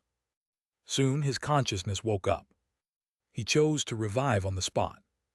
He saw that the dark dragon hound was at the gates of death, and so was the purple python. The inferno dragon was doing better, but it also looked fatigued. Su Ping tried to cheer them up and they went forward. The celestial star was a desolate world. Su Ping was seeing magma everywhere. He was in scorching pain with each passing second. An idea popped up. He wanted to go back to the comfort of his store and back to the other cultivation sites. How easy that would be. He wouldn't have to suffer. But that idea lived for 1 second and never came back to life. What is that? Su Ping saw a vast skeleton, and he thought of the word vast, because of the sheer size of the thing made it seem like a mountain. Even the Inferno dragon was less than 1/10 when compared to the size of one rib. When looking from afar, Su Ping would only be like a speck of dust as he walked on the skeleton. If it weren't for the fact that Su Ping had encountered unimaginable creatures in other cultivation sites, Su Ping would have never believed that such a huge thing existed. While Su Ping was walking on top of the skeleton, he heard a shrill cry. Cry. The intangible sound had a weird piercing effect. Su Ping found his heart racing and his blood boiling when he heard it. It was like some sort of resonance. Su Ping followed that sound and saw a massive golden bird flying over from the distance. He could see flames at the tips of the bird's wings, and the bird had 3 feet. The bird didn't look much different from the common birds except that it was larger. If he had to say, he would conclude that the bird looked like a crow. Is that a golden crow? Su Ping was dumbstruck. While cultivating the solar bulwark, he had once seen a golden crow, and the bird looked just like it. The bird was approaching. Su Ping tried to teleport as fast as possible, instantly changing position to a place 1,000 meters above the ground. However, the golden crow had flown past Su Ping by the time he went up to the sky. Still, Su Ping's teleportation had alerted the bird. It eyed Su Ping with a sharp look. Su Ping unleashed the energy from his solar bulwark. The golden crow turned around and flew back to Su Ping. Su Ping heard a refreshing voice in his mind. Energy of the golden crows. The bird didn't open its beak, but Su Ping distinctly heard a lady's voice in his mind. Are you a golden crow? Su Ping asked. What are you? The voice asked. Su Ping replied, I'm a human being. You may not know what a human being is, but that is what we're called. I'm here to find something. I'm learning one of the skills that belong to you golden crows. I am kind of part of your family. Could you help me? Human being. The golden crow looked doubtful. It gazed at Su Ping for a while and suddenly coldness filled its eyes. I wonder where you stole our skill. You who stole our bloodline must die. The temperature was rising. He knew that things were going to end badly for him the moment he noticed the change of that golden crow's look, as he was quite sensitive to killing intent. He then found his mind was empty before he could explain. Su Ping died. Revive on the spot. Su Ping didn't hesitate.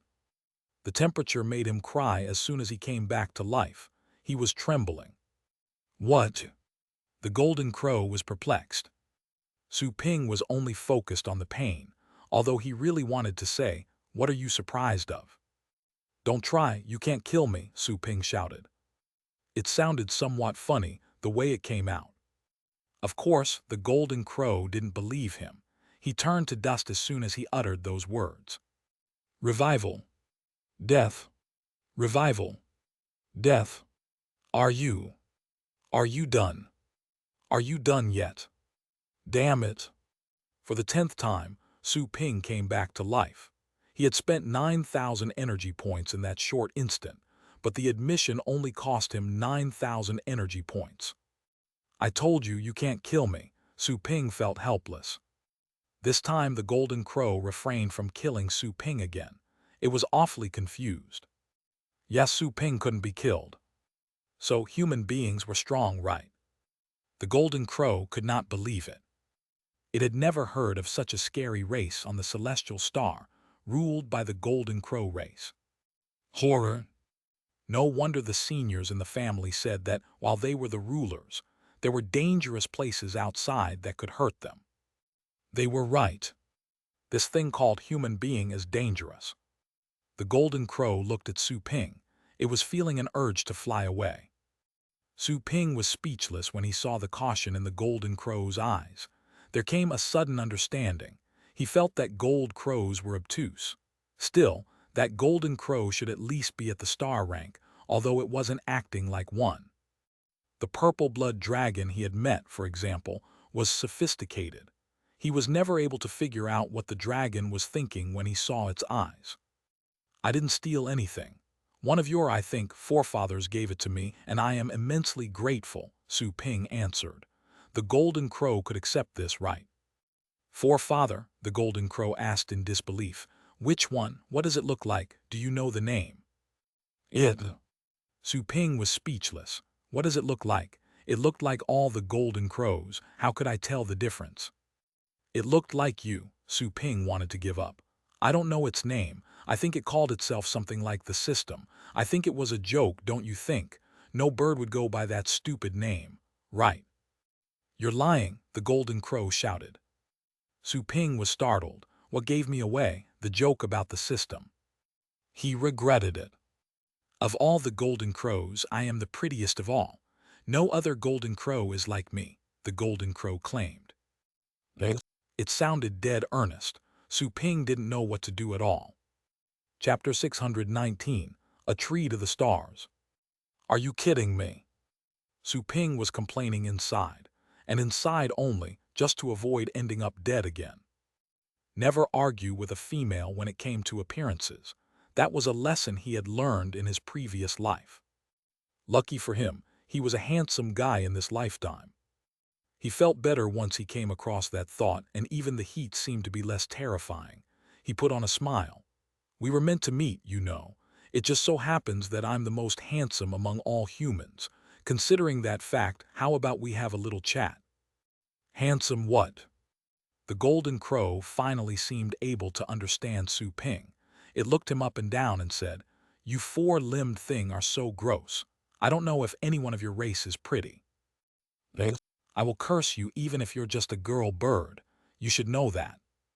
Su Ping was barely able to keep his anger at bay. He convinced himself not to show his anger for the sake of the greater picture. A gentleman would never harass a woman, scratch that, a girl bird. These are my hands and these are my feet. Never mind, I don't want to discuss this. Let's go back to our topic. I'm trying to find the materials I need for Solar Bulwark's second level. I can be counted as a golden crow to some extent when I manage that. So, can you give me a hint as to where I can find those things? Su Ping asked. He looked at the crow's 3 claws while he spoke. You with 3 legs are mocking me when I only have 2 legs. Hands, kind of like a golden crow. The golden crow was looking at Su Ping's hands when it soon noticed something else Su Ping had just mentioned. It seemed to be angered by it. The golden crow bloodline is the best in the world. That's not something a strange thing like you can get. I don't care where you learned that skill, but you shall be punished with death. Su Ping was losing his temper. What strange thing? I said that one of your forefathers gave me the skill and I am grateful for it. You're an ancient creature. How come you're not reasonable at all? You are shameless. The system suddenly jumped out. It didn't like it when seeing that Su Ping could keep a straight face while lying about the solar bulwark. Su Ping wasn't happy to hear the system step in. You're one to say, do you want me to tell the golden crow about you?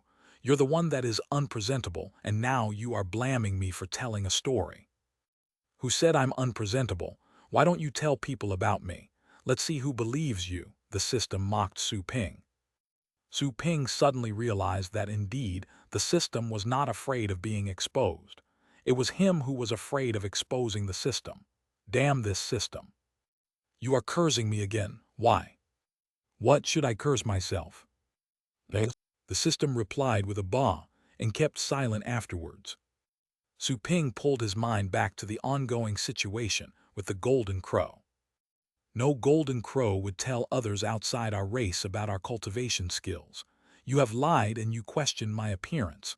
You're a creature of trickery. The golden crow sounded righteous and convinced in Su Ping's mind. Su Ping wanted to refute that argument, but then realized that, while he could say that he never insulted the golden crow's looks, he couldn't come up with a reasonable explanation for the skill he had learned. It might be true that the golden crows had such rules.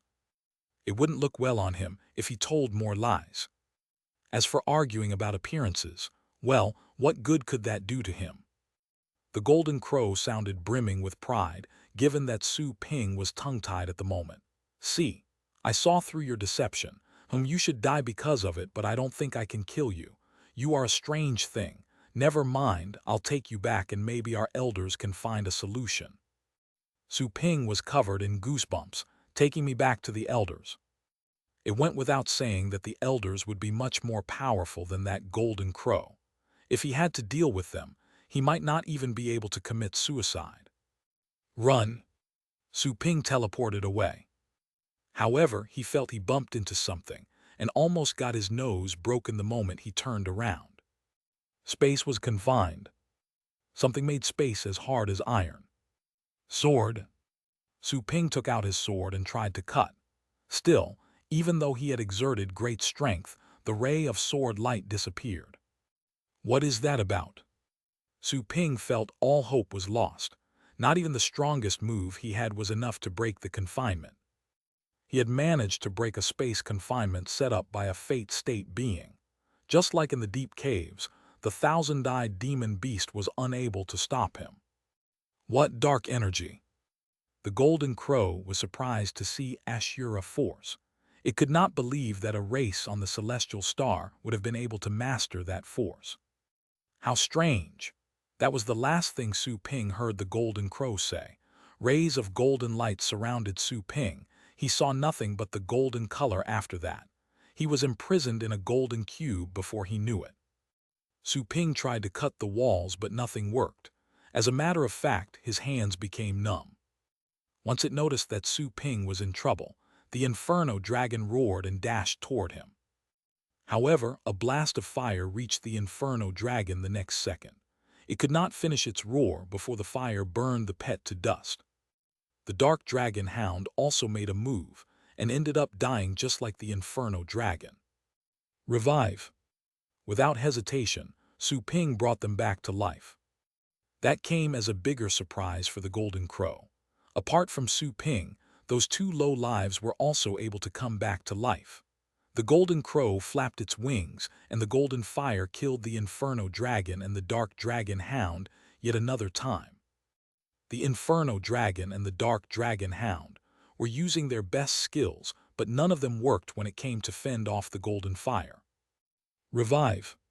The Golden Crow grew even more curious and imprisoned the two battle pets in similar golden cubes. You are of different races, but you can help each other. The Golden Crow found it interesting. It was amazing to see 3 different races sacrificing their lives for each other's sake. Those actions were impossible as far as the Golden Crow could tell. Even those of the same race would kill each other, not to mention between different races. On the ground, the purple python had just been burnt to death by the heat, and Su Ping then brought it back to life. The purple python was full of physical strength, since it had just been revived. The purple python lifted the rocks around with its tail and threw them at the Golden Crow. The Golden Crow gave the snake a disdainful look.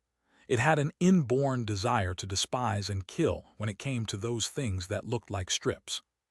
But the Golden Crow supposed that the snake was also hard to kill. Whoosh! The purple python reached the Golden Crow. The purple python was startled, being so close to its enemy all of a sudden. The overwhelming power of the Golden Crow made the purple python tremble. It curled up in the air, and even its scales were shaking. A golden cube covered up the snake. Su Ping heard the Golden Crow's voice. "You strange things, come with me to see our elders." It darted a glance at Su Ping and then flew away. Su Ping and his battle pets that were also imprisoned in the golden cubes were pulled forward by an invisible force and trailed behind the Golden Crow. Su Ping was wondering if he could get away by suicide or whether he should visit the Golden Crow's den, which would imply wasting a day. Fortunately, he had just bought 1 day for that cultivation site this time, so the trip would not force him to waste time beyond that. He was just worried that the more powerful Golden Crows would find out about his weird revival abilities and would dissect him like a guinea pig to figure him out. System about the revivals, can you ensure they are going to work just fine? Will others be able to crack the skill? Su Ping asked. Su Ping wouldn't have worried if he were in other cultivation sites. However, the resident golden crows were the oldest creatures in the universe. He couldn't even imagine how powerful they could get. Do not worry. No one can stop me from bringing you back to life as long as you have enough energy points. The system sounded confident. Su Ping was a bit relieved, but worry still seized his mind. You have to be certain. Don't be all show-off right now. After all, you wouldn't get another host as handsome as me. You'd be disgusted every day if you ever found an ugly host. I'll go and find a pretty girl when you die. Why would I find an ugly guy? The system answered with a question. Su Ping was livid with rage. So, you're saying that I'm going to die, right? You're reading too much into that, the system argued back. Su Ping was not in the mood to banter with the system anymore. He had to trust the system at this point. Committing suicide could help him get away, but the Dark Dragon Hound and the Inferno Dragon would be left behind. He could not order them to commit suicide either, and that included in the rules of the contract. A master could order the battle pets to fight to the death when danger was imminent, but no one could tell their battle pets to kill themselves. Once he committed suicide and got away from the cultivation site, the Dark Dragon Hound and the Inferno Dragon would still be alive. They would end up being taken by the Golden Crows. They would not be in the contract space when the allotted time was over and Su Ping went back. They would be stranded there forever. He had lost the little skeleton. He could not lose more. So he decided to go with the Golden Crow. He might be imprisoned and tortured, but the worst result would be for him to waste some energy points. Whoosh! The view flashed past his eyes. He saw some pits and lava lakes. The Golden Crow was flying fast, faster than the speed of sound. Su Ping was sure the wind alone could have hurt him if it weren't for the Golden Cube, not to mention that the wind was hot on that celestial star. He believed that he would burst into flames. Su Ping gazed at the view down on the ground. Bored, he began to talk with the Golden Crow. How many Golden Crows are there? The Golden Crow didn't answer. It flapped its wings and would let out a cry every now and then. What kind of status do you have in your family? Su Ping asked again. Still no reply. I don't think there are many other Golden Crows as pretty as you, right? I am the only one. The Golden Crow finally began to talk. I don't believe it. Su Ping didn't sugarcoat his answer. The answer had undoubtedly enraged the Golden Crow. But since nothing could kill him, the Golden Crow just snorted as a reply. Still, Su Ping didn't give up on his communication efforts. I heard that Golden Crows are born and raised by heaven and earth. Does that mean you don't have parents? The Golden Crow glared at Su Ping. Su Ping didn't mind. He was trying to be nice with the Golden Crow, but wasn't working. Since him learning the solar bulwark was against the rules to begin with, there was nothing he could say to change that. Anyway, why would you let out a cry every now and then when you're flying? Su Ping questioned. That's none of your business, the Golden Crow shouted in anger. What? The Golden Crow suddenly slowed down while they continued that kind and innocent communication. Su Ping felt the temperature was rising. Even while inside the Golden Cube, he could feel the heat seeping in. The world around them had no other color but clear gold. Standing in front of him was a towering tree. That was the largest tree that he had ever seen. He saw a golden hue around the tree. He realized upon a closer look that they were Golden Crows. Those crows were so large they could blot out the sun, and yet they were just the size of a leaf of that ancient tree. Some of the Golden Crows were flying around it, while others were perched on the leaves. Su Ping was astounded. He had seen many gigantic creatures in other cultivation sites. However, that tree and the Golden Crows still took his breath away. Each Golden Crow was gigantic. Even a single feather was the size of an aircraft carrier. They flew around the tree like guardians. An hour passed since Su Ping saw the tree from a distance. Even though dust and the contorted air had hindered his sight, he was still able to see that tree from quite a far distance. He felt that the tree's crown actually went beyond the star's atmosphere.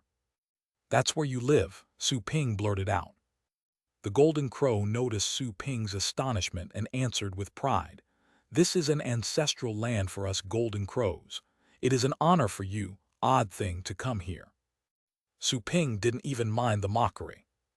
Some of the golden crows that were patrolling around the tree flew over. Su Ping was able to tell that the golden crow that took him there was shaking because of the wind. Compared with those patrolling golden crows, this golden crow should be considered tiny. It was just the size of a feather from the patrolling golden crows. Chapter 620, Descendant of the Heaven Master. Whoosh! Suddenly, a gigantic golden crow stopped in front of Su Ping. Even inside the golden cube, Su Ping found that burning sensation unbearable. The surge of heat originated from the gigantic golden crow. Su Ping heard such a majestic voice that he was even feeling the urge to kneel and surrender.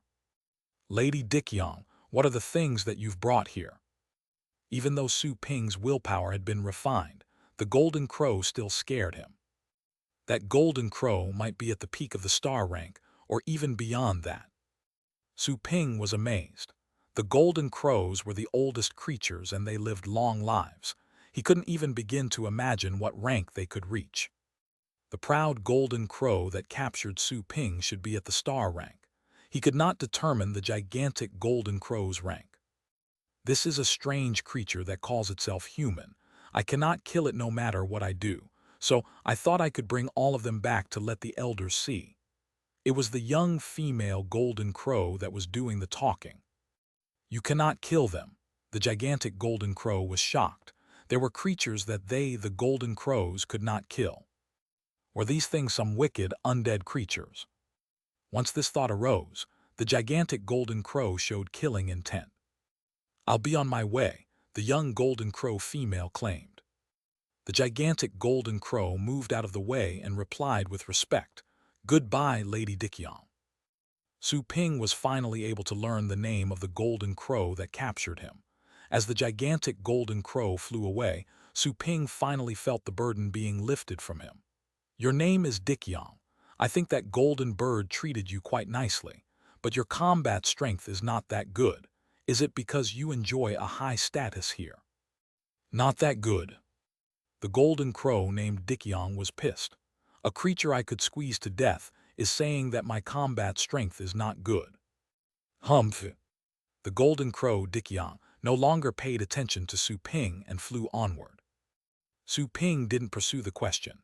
He looked around as they traveled. The more he saw, the more stunned he was. The golden crows were even more intimidating than the one that captured him.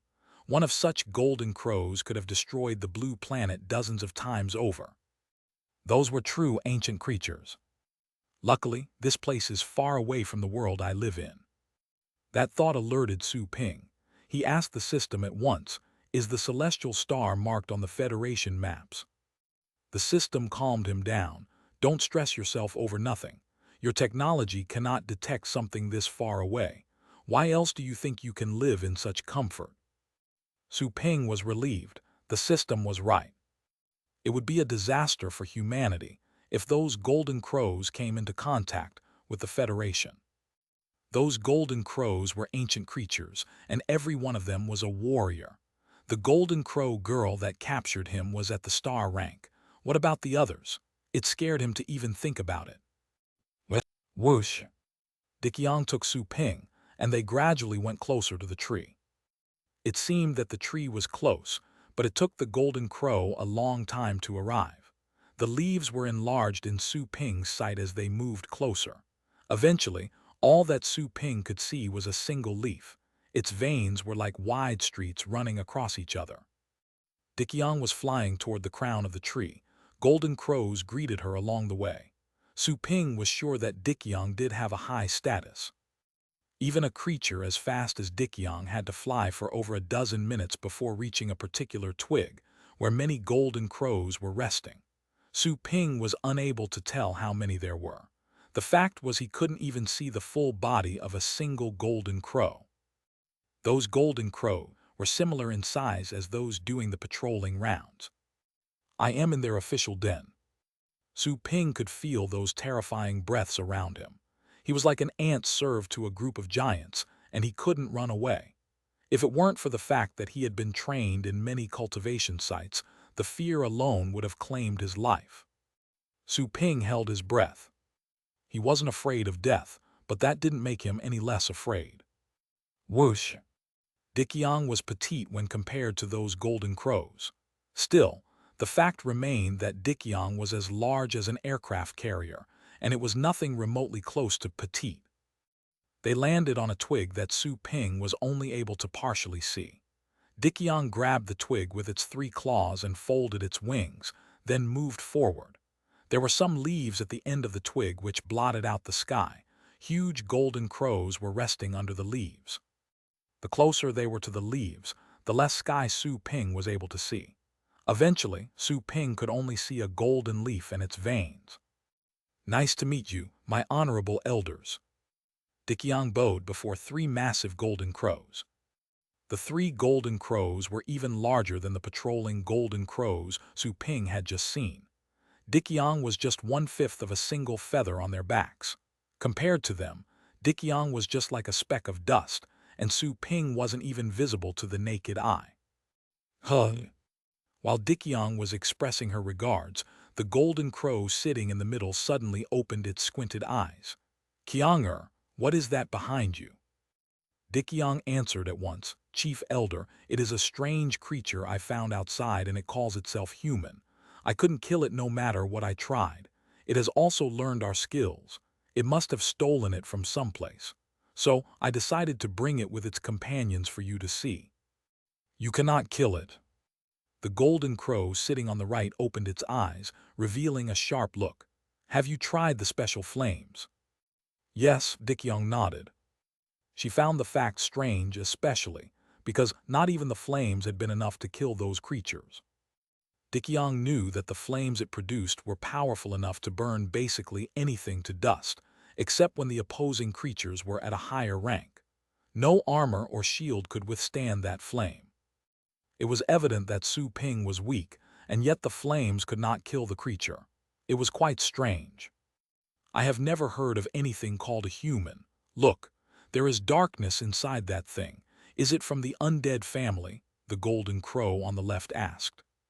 Its voice was gentle and refined. The other golden crows resting on the surrounding leaves sized Su Ping up with curiosity. "Look at him." The chief elder gazed at Su Ping. "If I'm right, he should be the descendant of a heaven master." "The descendant of a heaven master." The other 2 golden crows eyed their chief elder in disbelief. "This body structure is odd. In the early days, I once visited a heaven master with our forefather, and that heaven master looked like this," the chief elder explained. The other golden crows were surprised. This tiny thing was the descendant of a heaven master. Su Ping heard that as well. He raised his head but was only able to see the lower half of the golden crows. Their upper halves were beyond his sight. He could not even begin to think how large those golden crows were. He thought the golden crows had surely controlled their voices because he could hear them, but it didn't sound harsh to the ears. It was more like the voices were in his head, like when Dickyong talked to him. The descendant of a heaven master. Su Ping was curious. He had become used to being called a strange creature. He would have also found some foreign species strange as well. He was strange and foreign in their perspective. "System, what is a heaven master?" Su Ping asked. The system answered after a few seconds, "Heaven master, the master of heaven. You cannot quite see that nor imagine it.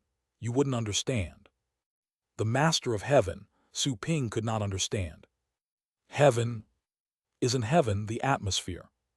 In the old days, people often prayed to heaven for their wishes to come true, but that was superstition.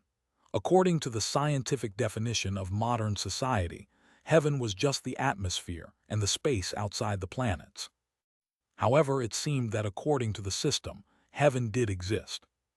The system merely pretended, not having read Su Ping's mind, and stopped talking. "To avoid wars, we, the Golden Crows, have closed the star for years. How come a descendant of the Heaven Master is here?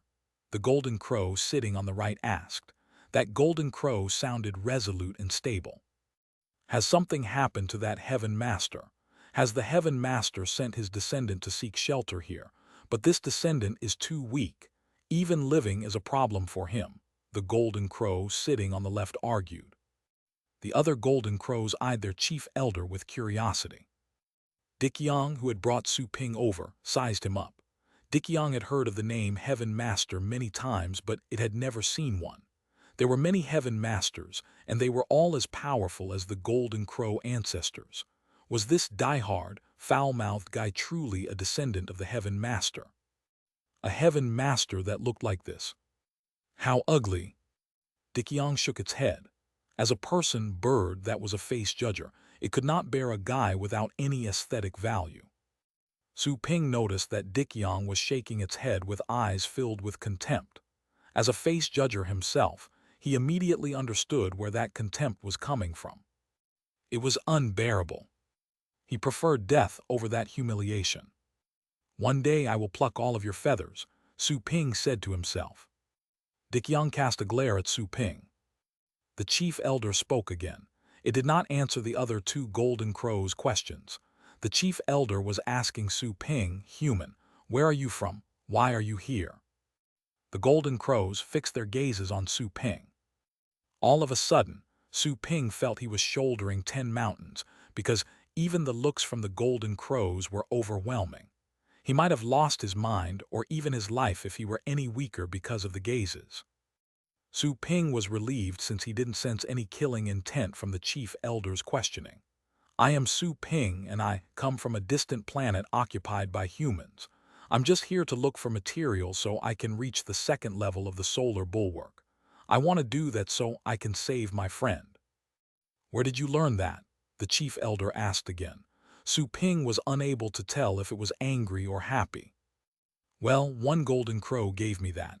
I offered a little bit of help in the past. Su Ping kept a bold face as he spoke. He could lie without turning a hair to Dickyong, but he wasn't as confident when dealing with the chief elder and so many other golden crows present. However, the chief elder didn't seem to have realized it was a lie. How did you get here? We have closed our star. It is impossible for you to have come from outside. Su Ping did not know exactly what the golden crow meant by saying, close the star, but he could somehow work out a theory. He had to bite the bullet. I have a special method which allows me to teleport here directly. That is my secret. I'm sorry for I cannot tell you the details. The chief elder kept quiet for a second before it asked, You're here just to look for the materials needed for the second level of the solar bulwark, right? Su Ping nodded, yes. Nonsense. The golden crow sitting on the right snorted. Do you honestly think you can lie to us? That will never work. We can immediately see through your lies. Su Ping moaned and groaned inside. It was unlikely that the golden crow was bluffing.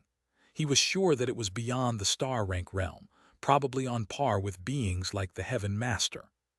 He could not even begin to imagine what skills the golden crows had.